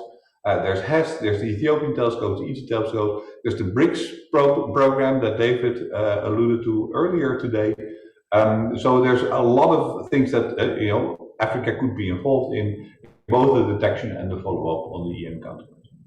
And something that is underappreciated often is that if you take just LIGO and Virgo, they are the most mature of the set of gravitational wave detectors, and you look at their instantaneous sensitivity on the sky, there's actually a peak over, say, Madagascar, Mauritius, which means that the sensitivity towards that position in the sky at any given moment is highest. In other words, that is the direction into which there's a preference for events to be located. And that puts Southern Africa in a unique position because those events will basically go off when they are visible from the southern part of Africa. So there's a unique opportunity to really get in the many alerts. You don't have to wait 4 or 5 hours for the Chilean telescopes for that part of the sky to become visible. So I think this is a beautiful combination and a perfect timing, and that's why I think it would be a great idea to submit this as a symposium at the General Assembly. Thank you. Thank you, Paul. Are there any questions for Paul?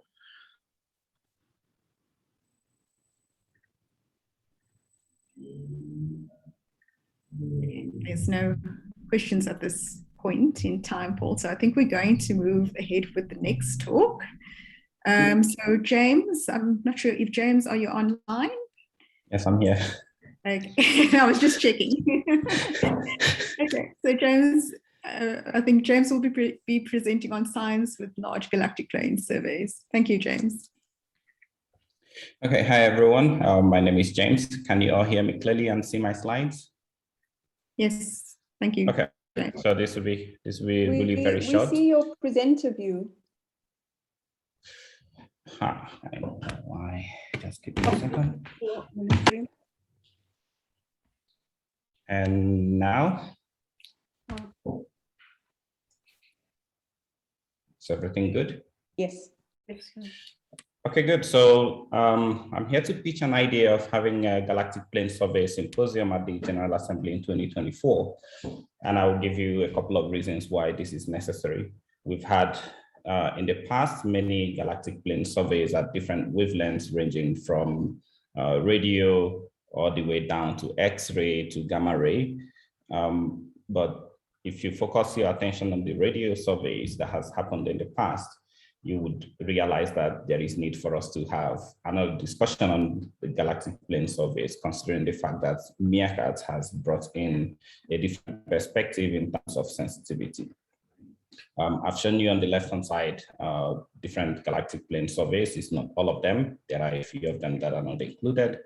And I've shown you on the right-hand side the galactic plane survey conducted by Meerkat.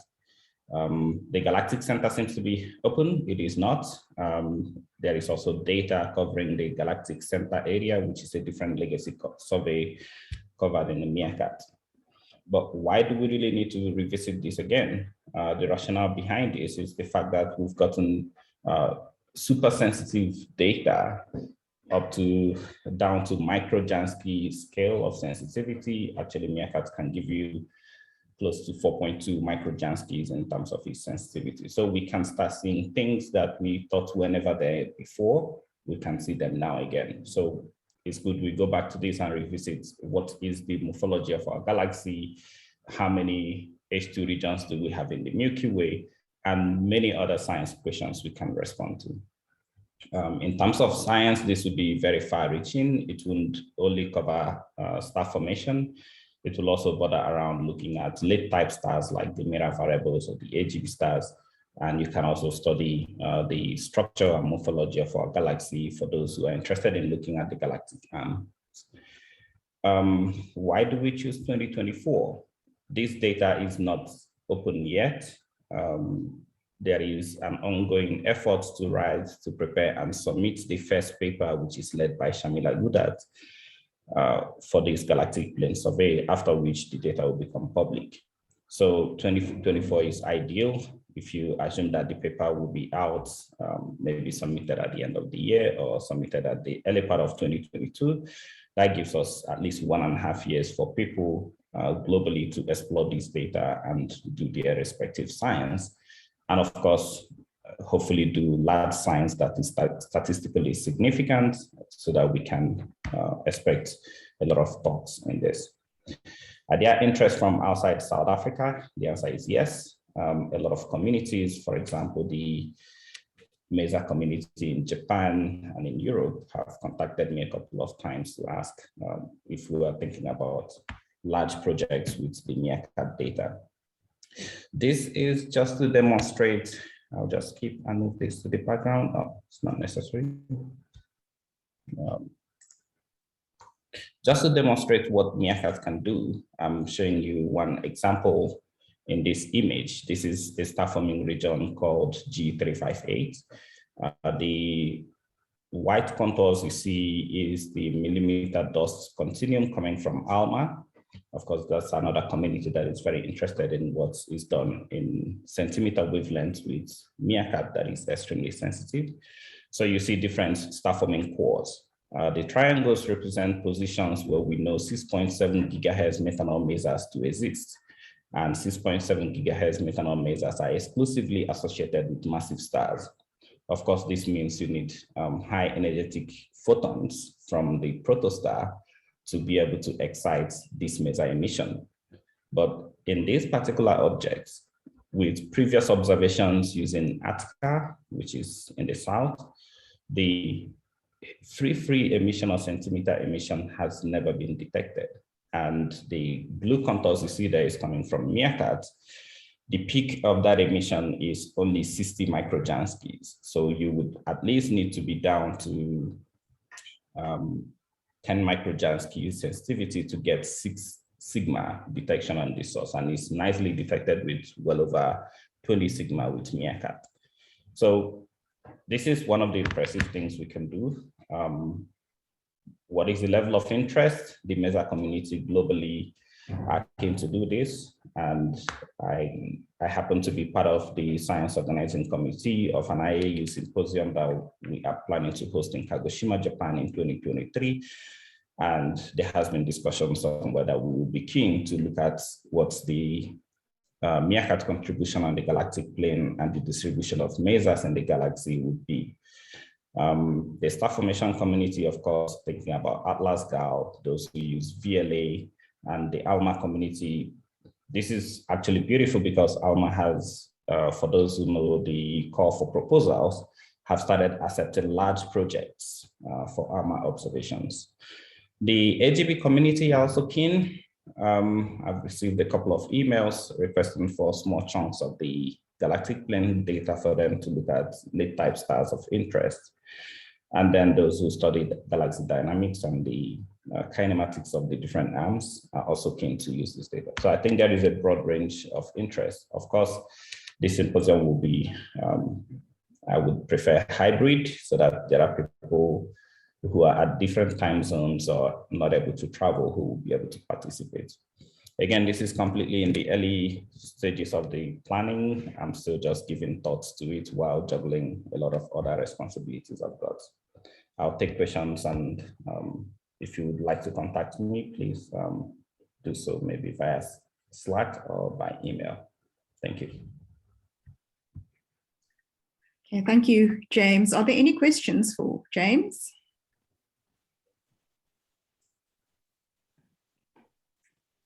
No. I think that we might need a bit of a break because I think people are getting a bit tired. It is quite intense listening to these talks. I think I'm going to maybe suggest for us, we've got a discussion session that will take place. For us, maybe just to take a 5-minute break or until 12, just so that people can stretch their legs, because I know that this is quite an intense session. So I think if we can just reconvene 12, and then we'll continue with the session. Thank you, everyone.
Okay, I think we are ready to continue with the next set of talks. And I'm just looking who's next. So we have Patrick.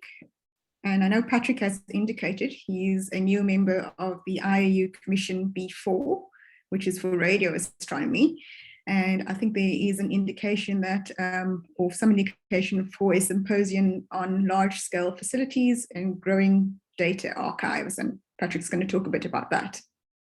Right. Thank you, Bonita. And yes, so my name is Patrick Bart. I'm the head of the astronomy department at the University of Cape Town. And as Bonita mentioned, I'm also a member of Commission B4, which is the Commission on Radio Astronomy of the IAU. So let me just quickly share my screen to show you some details about that commission. So there we go. So this is B4 Radio Astronomy. And the primary purpose of this commission is to coordinate the unique role of radio astronomy as part of the global multi-wavelength capability in astronomy. And so the president of that committee is Carol Jackson. I'm currently the vice president and will take over as president in 2024. This commission is part of the broader Division B, which you can see here, of facilities, technologies, and data science.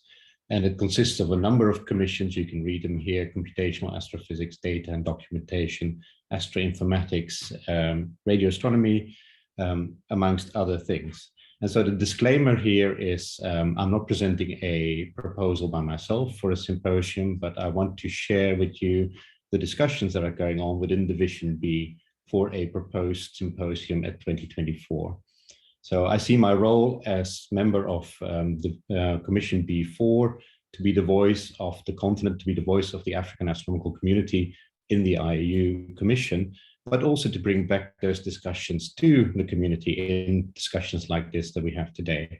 And so particularly relevant for the discussion now about symposia that are being proposed for the General Assembly in 2024 is then this particular discussion that's going on within Division B about proposing for a symposium in 2024 about data from new facilities and growing archives. So this doesn't have a particular science focus, but it's more about the coordination of these new facilities and the data, and particularly the growing archives is an aspect that I think will speak strongly to things that are going on with, for instance, Meerkat and the development towards the SKA. And you can think here about the developments for regional science data centers and how we deal with the tremendous amount of data that we get from, for instance, the Meerkat telescope, and how the users across the continent can access that through these facilities. It's not purely radio astronomy, it will be much broader than that, of course, within the Division B remit. But I think it's very exciting and I think it's very timely for 2024. I haven't prepared a full presentation because it's not my personal proposal, but as part of the feedback from the discussions within Commission B4 and Division B, I thought it would be good to share it with you here right now and to see if there's any feedback or discussions that I can bring back to the division from the community to strengthen this proposal and to make it absolutely relevant for 2024. So I think I'll keep it brief and short, and if you have any questions or discussions or ideas, please let me know. And just to remind you that if you have any points that are relevant for the discussions within B4, Commission B4, please contact me and I can raise them within the committee. Thank you. Thank you, Patrick. Are there any questions for Patrick?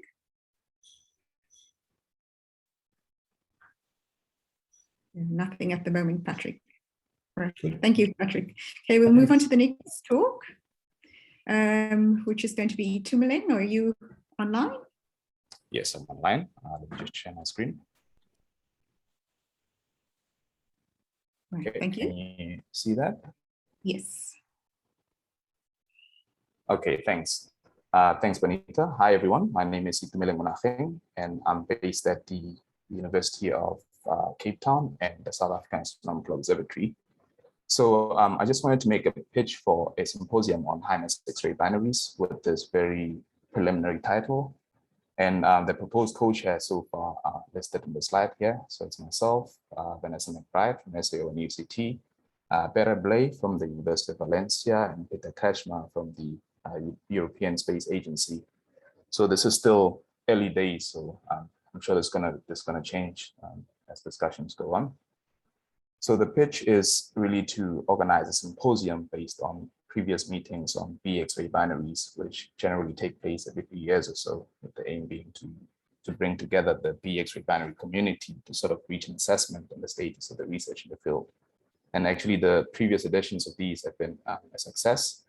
So I'm listing over here in the slide the previous meetings, and in general, the older meetings have been rather focused on B-X-ray binaries specifically, but the more recent ones, and in particular the one that took place earlier this year, which was originally planned for last year, but was delayed due to COVID-19, this had contributions from a broader range of classes of high-mass X-ray binaries, and included talks and discussions on related systems that are not strictly B-X-ray binaries.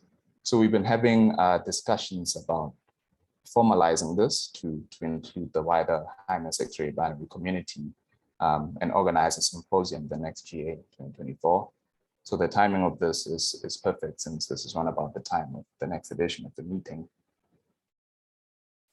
So this slide here, which was actually made by Vanessa, nicely highlights the different reasons why we study and take an interest in massive X-ray binary research and their importance and relevance in the bigger picture. So they're believed to be the precursors to gravitational waves, which have already been mentioned by Paul, as well as short gamma ray bursts, important tools for sort of understanding the pathways to these exotic and energetic objects. And they also provide a key transitional stage between the young massive stars and these degenerate binaries. They're also perfect labs for studying and understanding extreme physical processes that can't necessarily be produced here on Earth. And they're also useful for understanding galaxy evolution and formation, since they contribute a large fraction of the X-ray output in galaxies. And these objects are true multi-wave emitters, so we get lots of different types of astrophysics from a variety of facilities, and it can often be the drivers in certain cases of how certain instruments are built and influence data analysis techniques as well.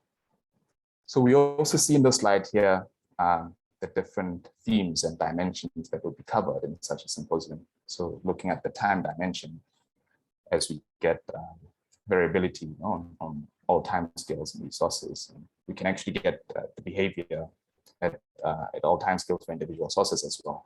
And of course, this is somehow connected with the physical properties of these sources. We would also cover the dimension of energy. So as I mentioned, the massive X-ray binaries are multi-wave emitters, and we see strong emission from them across the full electromagnetic spectrum. So from the radio all the way to the gamma rays, which varies at different timescales. So there would be contributions about the multi-wave behavior and the connection and links to the different types of radiation that we get. We're also interested in the space dimension, where things like geometry at all scales would be covered.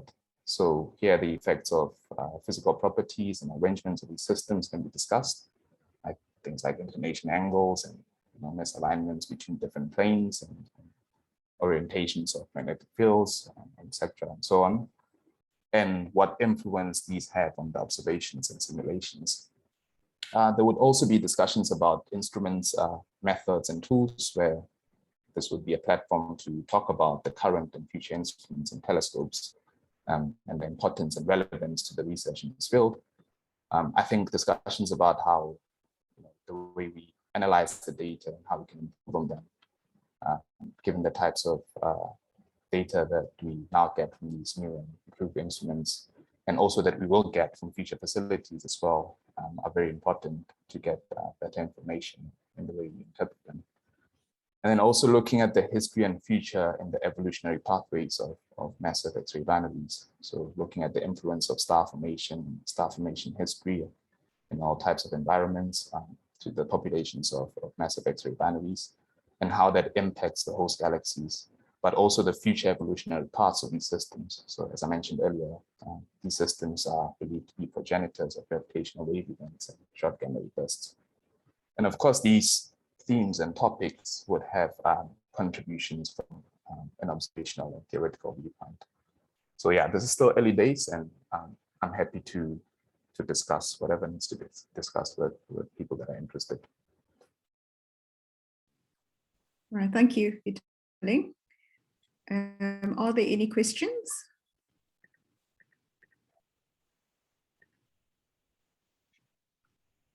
No, not at this stage, Itumeleng.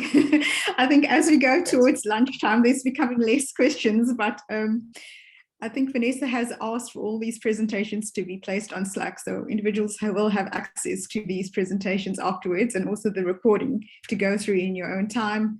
And through that process, we can get feedback to you. Right, there has been one proposal or pitch that came through the chat, and that was by Zuhair, and it's on exoplanets in the era of James Webb Space Telescope. And I just asked him just to give a short pitch of his idea. Yes, the idea is to submit a proposal about exoplanets. Can you allow me to share the screen? Yes, you should be able to share your screen.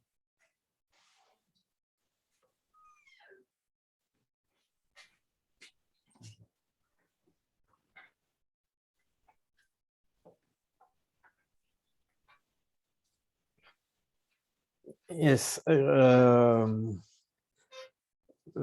In 2019, we have submitted this idea for organizing exoplanet workshop symposium, EIU symposium in Marrakesh. About, as you can see, the title is here, Transiting Exoplanet and Their Atmosphere in the Era of James Webb Space Telescope. And goes to several events, and mainly the postpone of James Webb Space Telescope launching. We don't go to the final process to submit this proposal. So my idea is to perhaps to submit it in as a symposium for General Assembly, EIU General Assembly. I don't think is we can discuss if it's better to propose it as a General Assembly or in Marrakesh, but also with the EIU as the EIU symposium. The topics is the detection of exoplanet transiting bright nearby star, advance in exoplanet atmosphere theory and observation, state-of-the-art analysis technique in time series spectrophotometry from space, biosignature and habitability, an overview of exoplanets from the ground-based space telescope, and finally, exoplanet observed from space with the several instruments, mainly with James Webb Space Telescope. Okay, we also have LOE. I can share it with some person who is interested to join us to go ahead in achieving this projects. And I propose to create a working group on this EIU proposed symposium. As you know, exoplanet is one of main subjects, principal subjects in the Camden Observatory, but also its interests, I think, several researchers from Africa. And I propose to work on these projects together. Thank you. Thank you, Zahir. Are there any questions?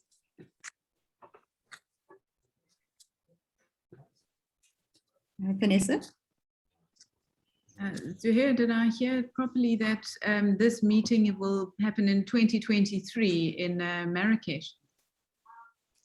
The first time we have proposed to organize in 2023 in Marrakesh, but the idea come now to propose it as the symposium, General Assembly Symposium in Cape Town. I don't think which of the proposition is better in Marrakesh or in Cape Town in 2024. We can discuss with the no, that's open person. for discussion. Yes, okay. It's Okay. open for discussion. Yes. Right, I don't think that there are any other questions. So I think as we go towards lunchtime, which I know we have to finish at 1, I think we're just going to go through the remaining talks and leave the discussion for after the remaining talks. So I'm going to go immediately into Michael Bax. Are you online? Yes, I'm here. Right, nice to see you.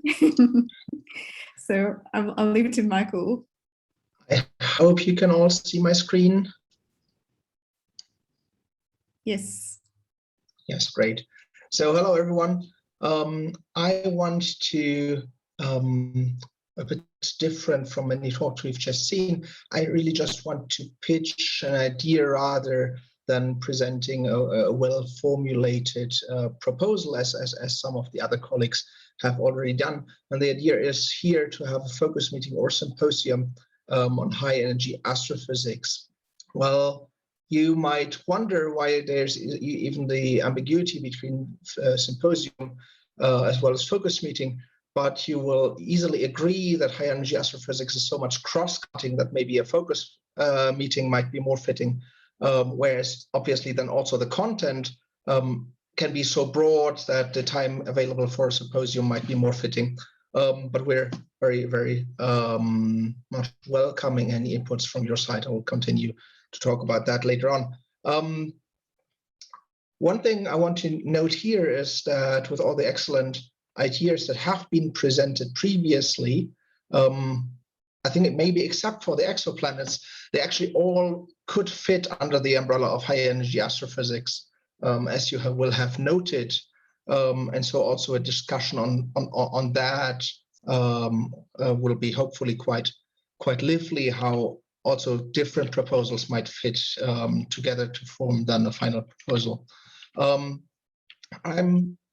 just presenting this not just on my own, but also to represent SA Gamma. You might have heard from Markus Böttcher on Tuesday already about that. For those who couldn't make it to that session, let me very briefly reintroduce SA Gamma to you. That's the organizing body, so to say, in Southern Africa for high energy astrophysics. And the instruments involved in are the HASS telescopes here in Namibia, the Fermi Space Telescope, obviously the upcoming CTA, so that's the gamma ray regime, but also the neutrino telescopes, IceCube and KM3Net, where at the very least for KM3Net, there's also participation from, for example, Morocco, so more across Africa. The member institutes of SA Gamma are, as mentioned here, the SAEO in Cape Town, University of Free State, University of Johannesburg, and the Wits University, as well as Northwest University, all in South Africa, and UNAM and Namibia as associate member. The instruments involved are, well, the prime instruments that you would guess. The HASS telescopes in Namibia, the MERCAT telescopes, as well as SALT. And now you say, well, SALT is doing optical astronomy, but yes, obviously, and David will second that, obviously also observing high sources in the sky of high energy radiation. And there's a lot of nice mutual follow-up campaigns. So the question why such a symposium might be very timely, and now taking a gamma rays perspective on it, 2024 will mark the year of 20th anniversary of the first HASS publications, and not with that, not just span these 20 years of HASS, but also 20 years of the second generation of Cherenkov telescopes at all, with well, HASS, MAGIC, and Veritas to contribute to the field in the last, well, by then 20 years. So that's towards the question of timeliness, but we would certainly want this this meeting to be broader in scope, to not just focus on the gamma rays, but also because all the sources that we do observe are inherently multi-wavelength sources. Quite obviously, the multi-wavelength and even multi-messenger links, be it to X-rays, be it to optical, be it to neutrinos, as mentioned already, but also to gravitational wave sources, or even to cosmic rays, as discussed, should be, I think, the broader, or should make up the broader scope of this meeting part. And well, with that, my pitch essentially is already over, and I really would welcome lots of input from your side on how we could, well, possibly even fit a couple of the previous mentioned topics together into one very convincing scheme. Thank you. Thank you, Michael. Are there any questions for Michael?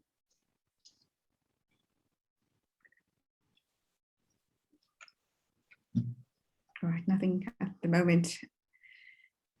Okay, so I think we will go on to the next presentation. Sarah Blythe, are you online?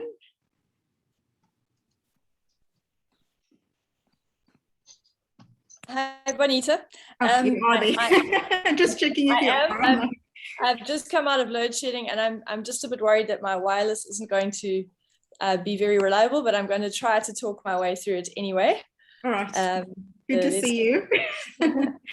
Let's just try this.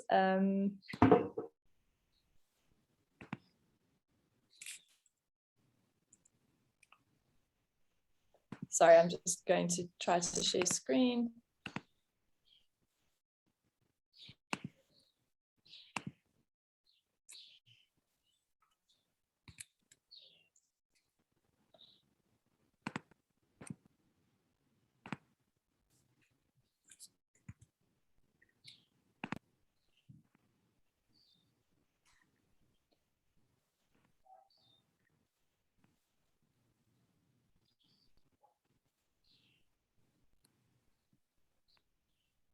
Right, is everyone able to see the slides? Yes. Okay, great. Right, so our pitch is a focus meeting on gas in galaxy evolution in the SKA precursor era. And my co-proposer is DJ Pisano. He's currently at the University of West Virginia, but he will be joining us at UCT at the start of next year as a Saatchi chair. And this is an idea that is supported by the H1 community. The science working group chairs for the SKA H1 Galaxy Science group are strongly in support, and we've reached out to the Pathfinder H1 Science Coordination Committee chair, Mark Verheyen and Groningen, and he's also very supportive of this idea. So we're quite excited and about the pitch. So let's do the science. So neutral hydrogen gas is a major component of galaxies, and yet very little is known about the gas content of galaxies beyond the local universe. And so there are very many open questions in galaxy evolution astronomy, and especially in the gas questions, including how do galaxies replenish their gas to form new stars. We know that since the peak of star formation in the universe around redshift 2, star formation has drastically declined in the universe, and the gas must play a very important role in that, but we haven't got direct observations of the gas beyond the local universe currently, due to limitations with our previous generation of radio telescopes. Another big question is, how does the gas in the circumgalactic medium and the intergalactic medium evolve over cosmic time?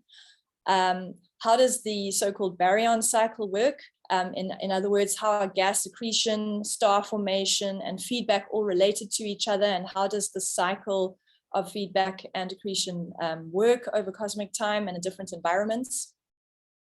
We know that galaxies' evolution are strongly affected by their environments. And obviously an important component of galaxies is their neutral hydrogen gas and how that is affected as galaxies fall into groups and clusters, and how that has changed over cosmic time. And then, of course, how the H1 in galaxies is linked to AGN activity. And you can probe that by looking at associated H1 neutral hydrogen absorption with radio galaxies. And in that way, you can probe both the AGN feedback and feeding. And so these are all open questions and exciting questions, and are really questions that we are asking in the lead up to the SKA and key SKA science. Now, right now, what is very exciting is that we have the SKA precursor telescopes, which are operating. And these are operating on 5 continents in the world, as well as some of the largest single dish radio telescopes. And currently underway are very large H1 surveys, which are complementary. Some are wide field, some are extremely deep, many have high resolution. And this is really a new era in H1 astronomy that is taking place right now. Now, by 2024, these surveys will be reaching the end of their observation times in many cases, and it will really be an ideal time for us to take stock and be able to have a look at the science that has come out of these surveys. These surveys will be probing areas of redshift which have never been probed before. They will be probing galaxies' gas at resolution, spatial resolutions never before possible. And so really to be able to come together in a few years' time, once the data has been gathered and analyzed, will be an extremely exciting time.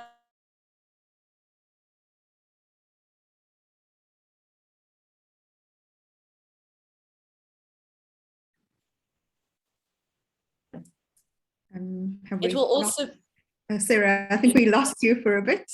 Oh, sorry.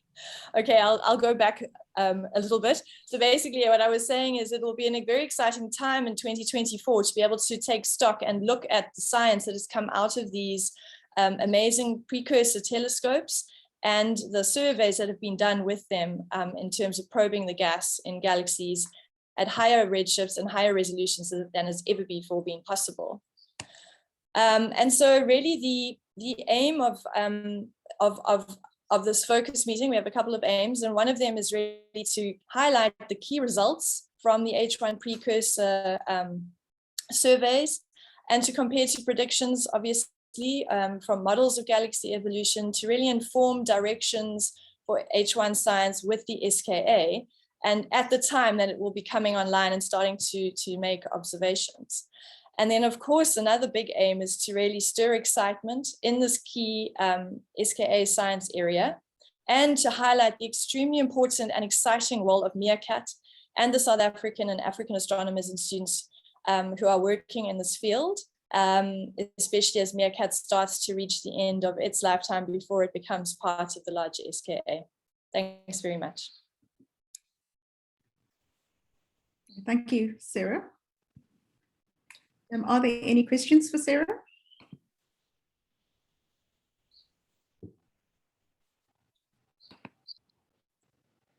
No, not at the moment, Sarah. But thank you for your presentation. Okay, we've got one more presentation before we have just a bit of a discussion and closing off of this session. That is by Prof. Yosri Azam, and I think he is online from Egypt. Yosri, are you online?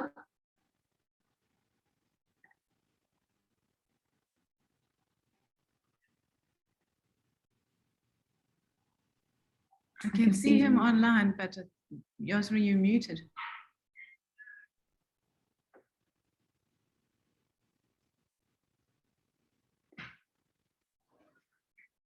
Yeah, I'm not sure what's happening with Yosri. I will send him direct now. Please wait a minute. Please wait. Okay.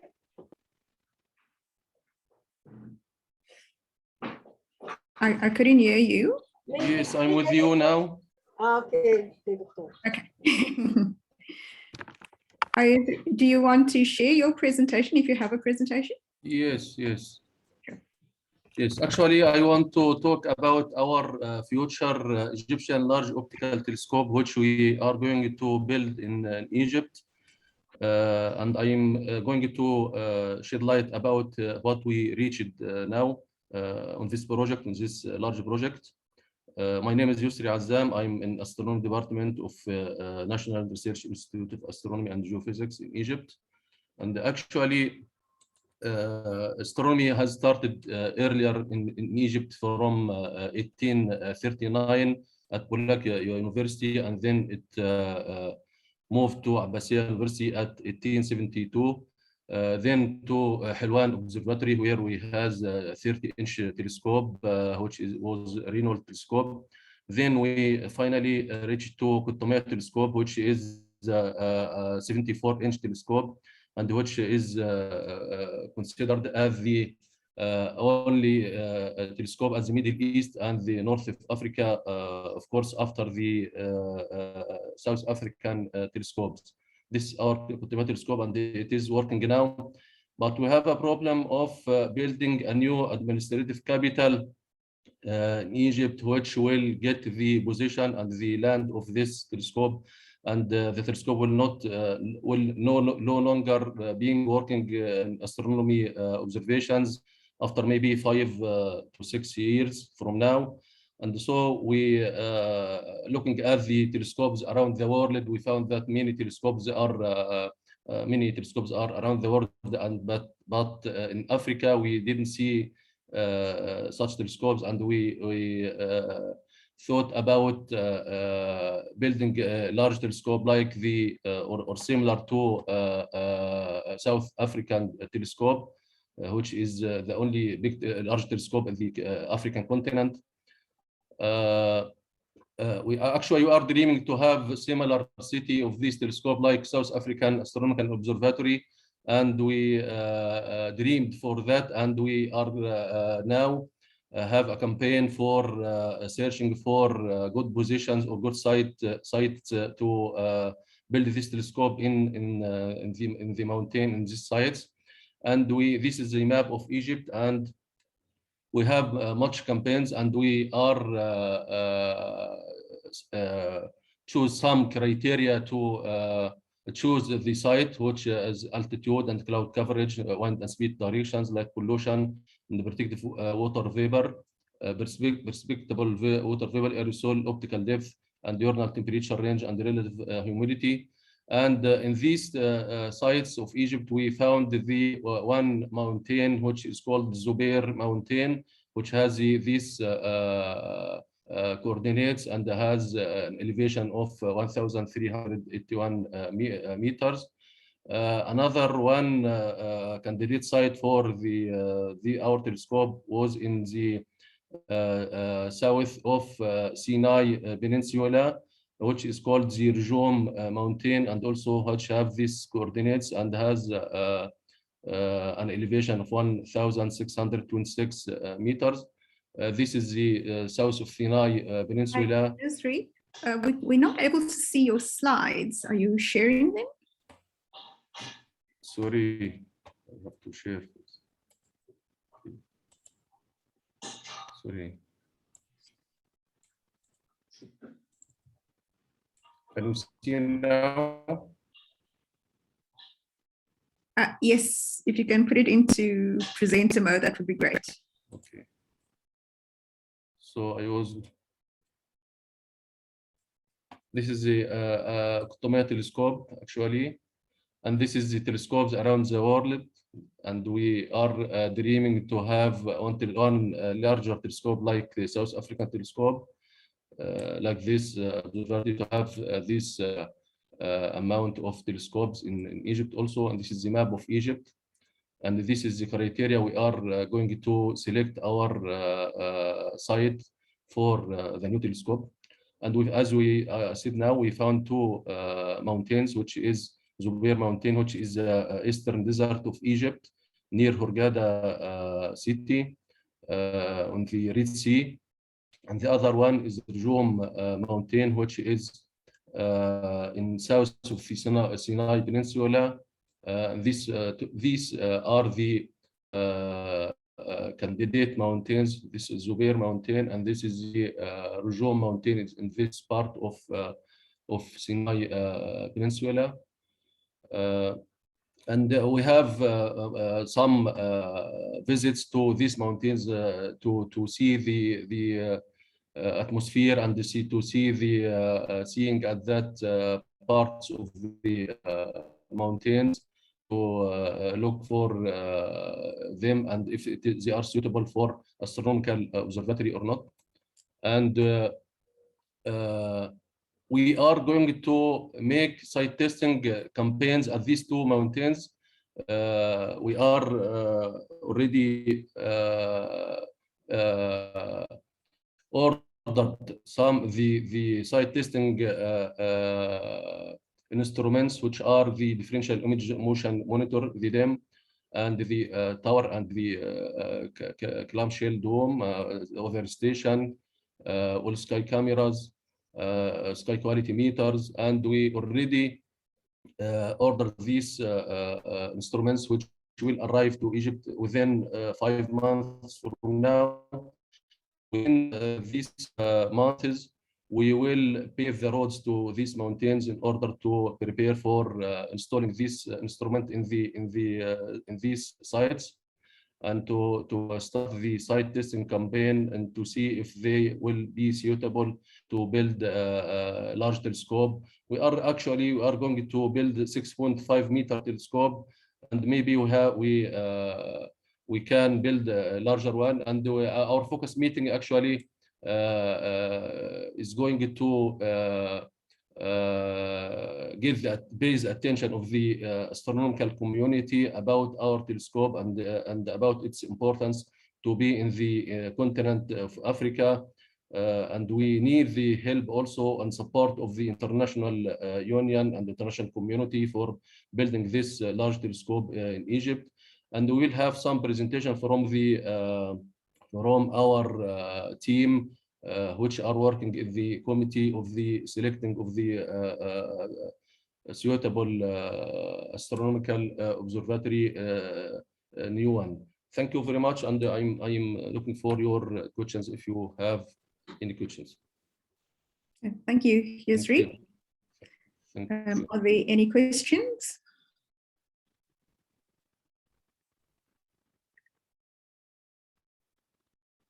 Okay, so I don't think that there are any questions at this point in time.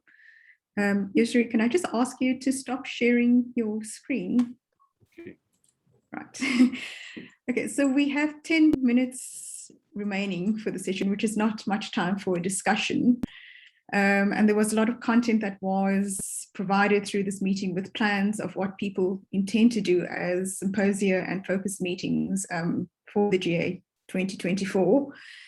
So one of the aspects that we have noted by all these proposals is that there's a strong South African community that are going to submit these expressions of interest for hosting these meetings.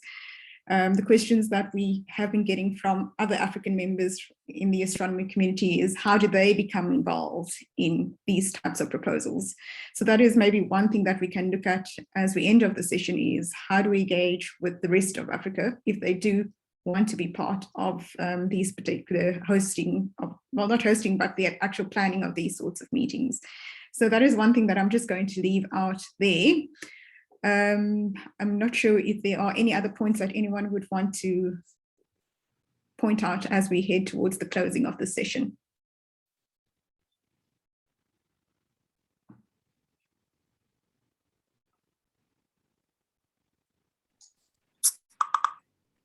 So here is a question that I would like to ask regarding what you found interested in all of the symposium.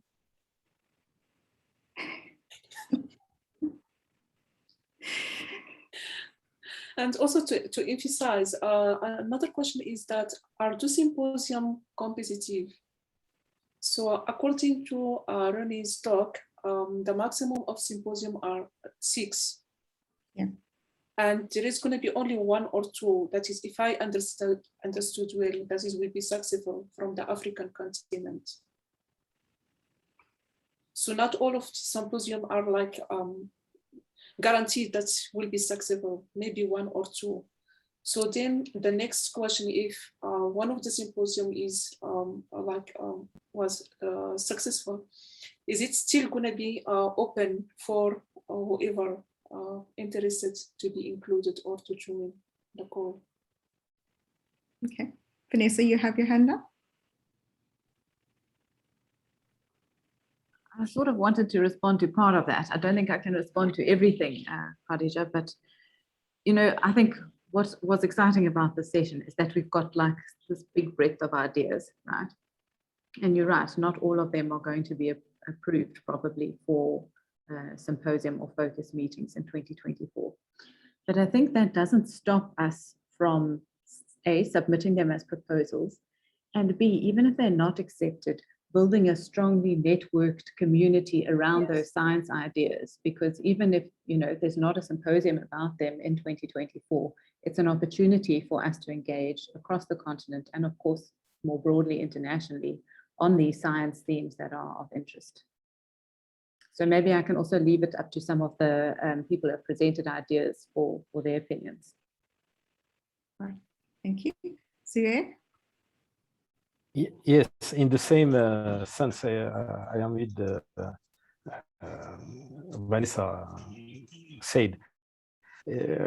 Even if you not accept as GA symposium, you can move it to local symposium and support it by African community, by AFAS and African community.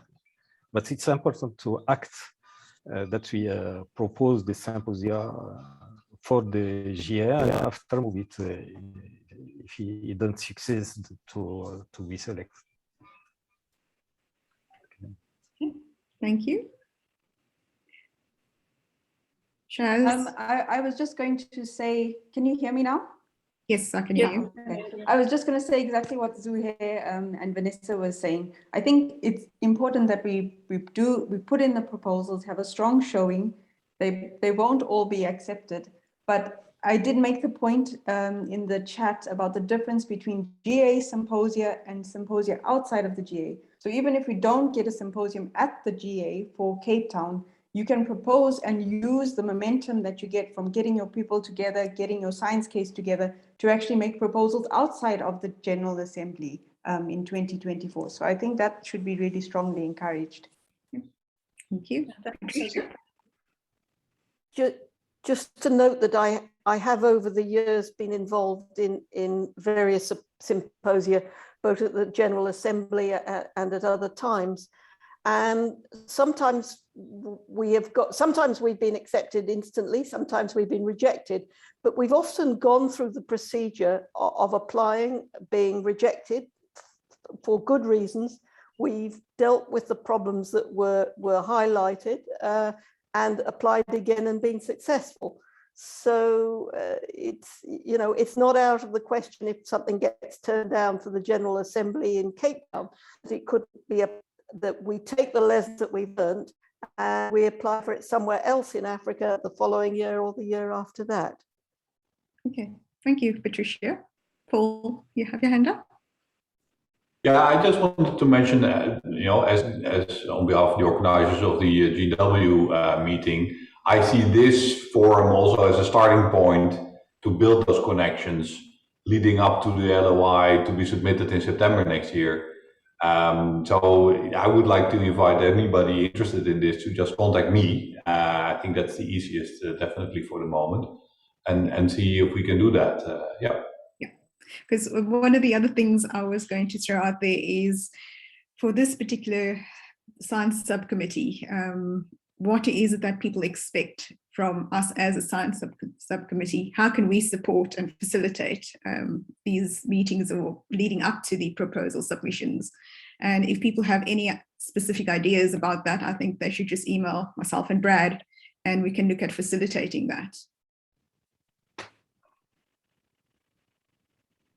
So can I ask then that people put their email addresses in the chat just so that they can be available to be contacted if they want that?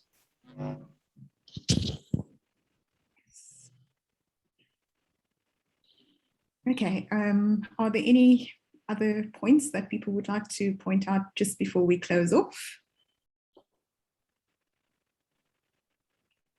It doesn't look like it. I think it's lunchtime and I think everyone is hungry. So I think with that, we are going to leave it. I want to thank everyone for the presentations. You're welcome to email, as I said, myself and Brad, if you want us to follow up on any of the conversations that we had over here. But we will definitely look at, I know that those deadlines that I showed initially in the presentation, they are coming up quite soon. So we would need to keep up the momentum in order to, well, meet those deadlines next year. So with that, I want to say thank you to everyone and for your presentations and taking the time for this session. Thank you. Thanks, Bonita. Exciting stuff. Thank you, everybody. Nice to see you, Petri. Thank you. Bye. Okay. Bye-bye. Thank you, everybody. Thank you. Bye. Bye. Thank you. Bye. Hallo. Hoe is het bij jou? Thank you, bueno. Hoe is het bij jou?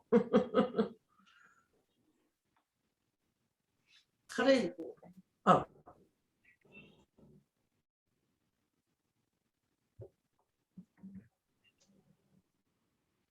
Voor je middagslaapje.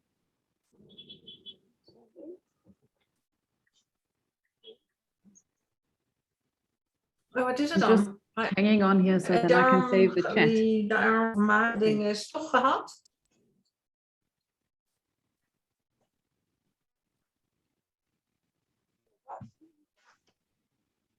Okay, Vanessa, maybe just email addresses should be added next to the leaders of the symposium in the website. Because once you close the chat, then you lose. Ja, maar toen ik je... Yeah, I'm going to save the gisteren chat. nog bellen, maar ik kwam niet door. En dat stomme genoodset.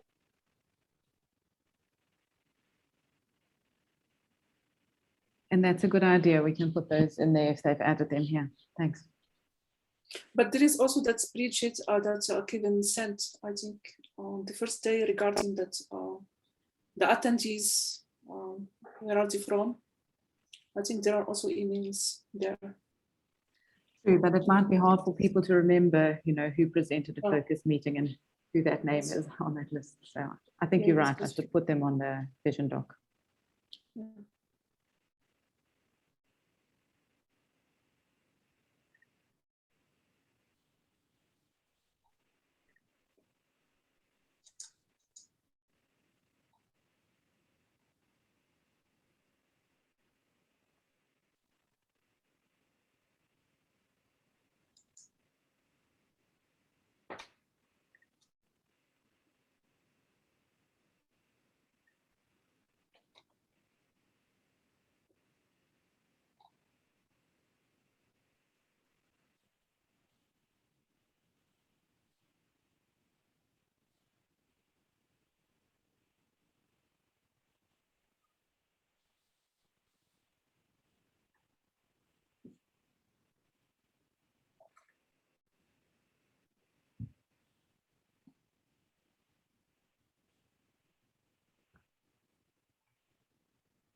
So Bonita, the plenary session will include both sessions, I believe. The science and the outreach. Yes. Okay. Yeah, it's going to be one session, the final one. Yeah. Okay. I'm hoping that my power is not going to go off. Yeah, I'm hoping, but I'm not sure. Yeah. From the notification that I got, that it's gonna start from 12 until 2:30, but now it's already 1, but there is no notice yet. So, I don't know.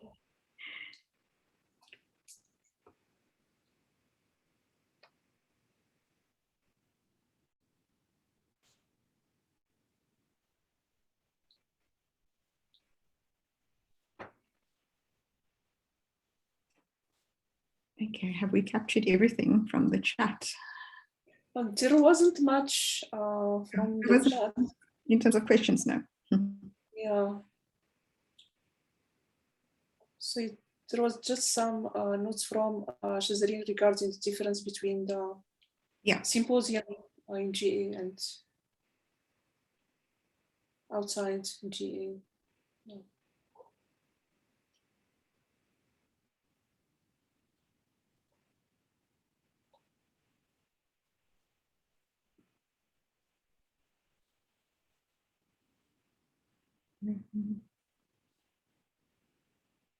Should we have a quick chat? Yeah, outside. Yeah, we can do that. How do we? Would you want to send me a different Zoom link?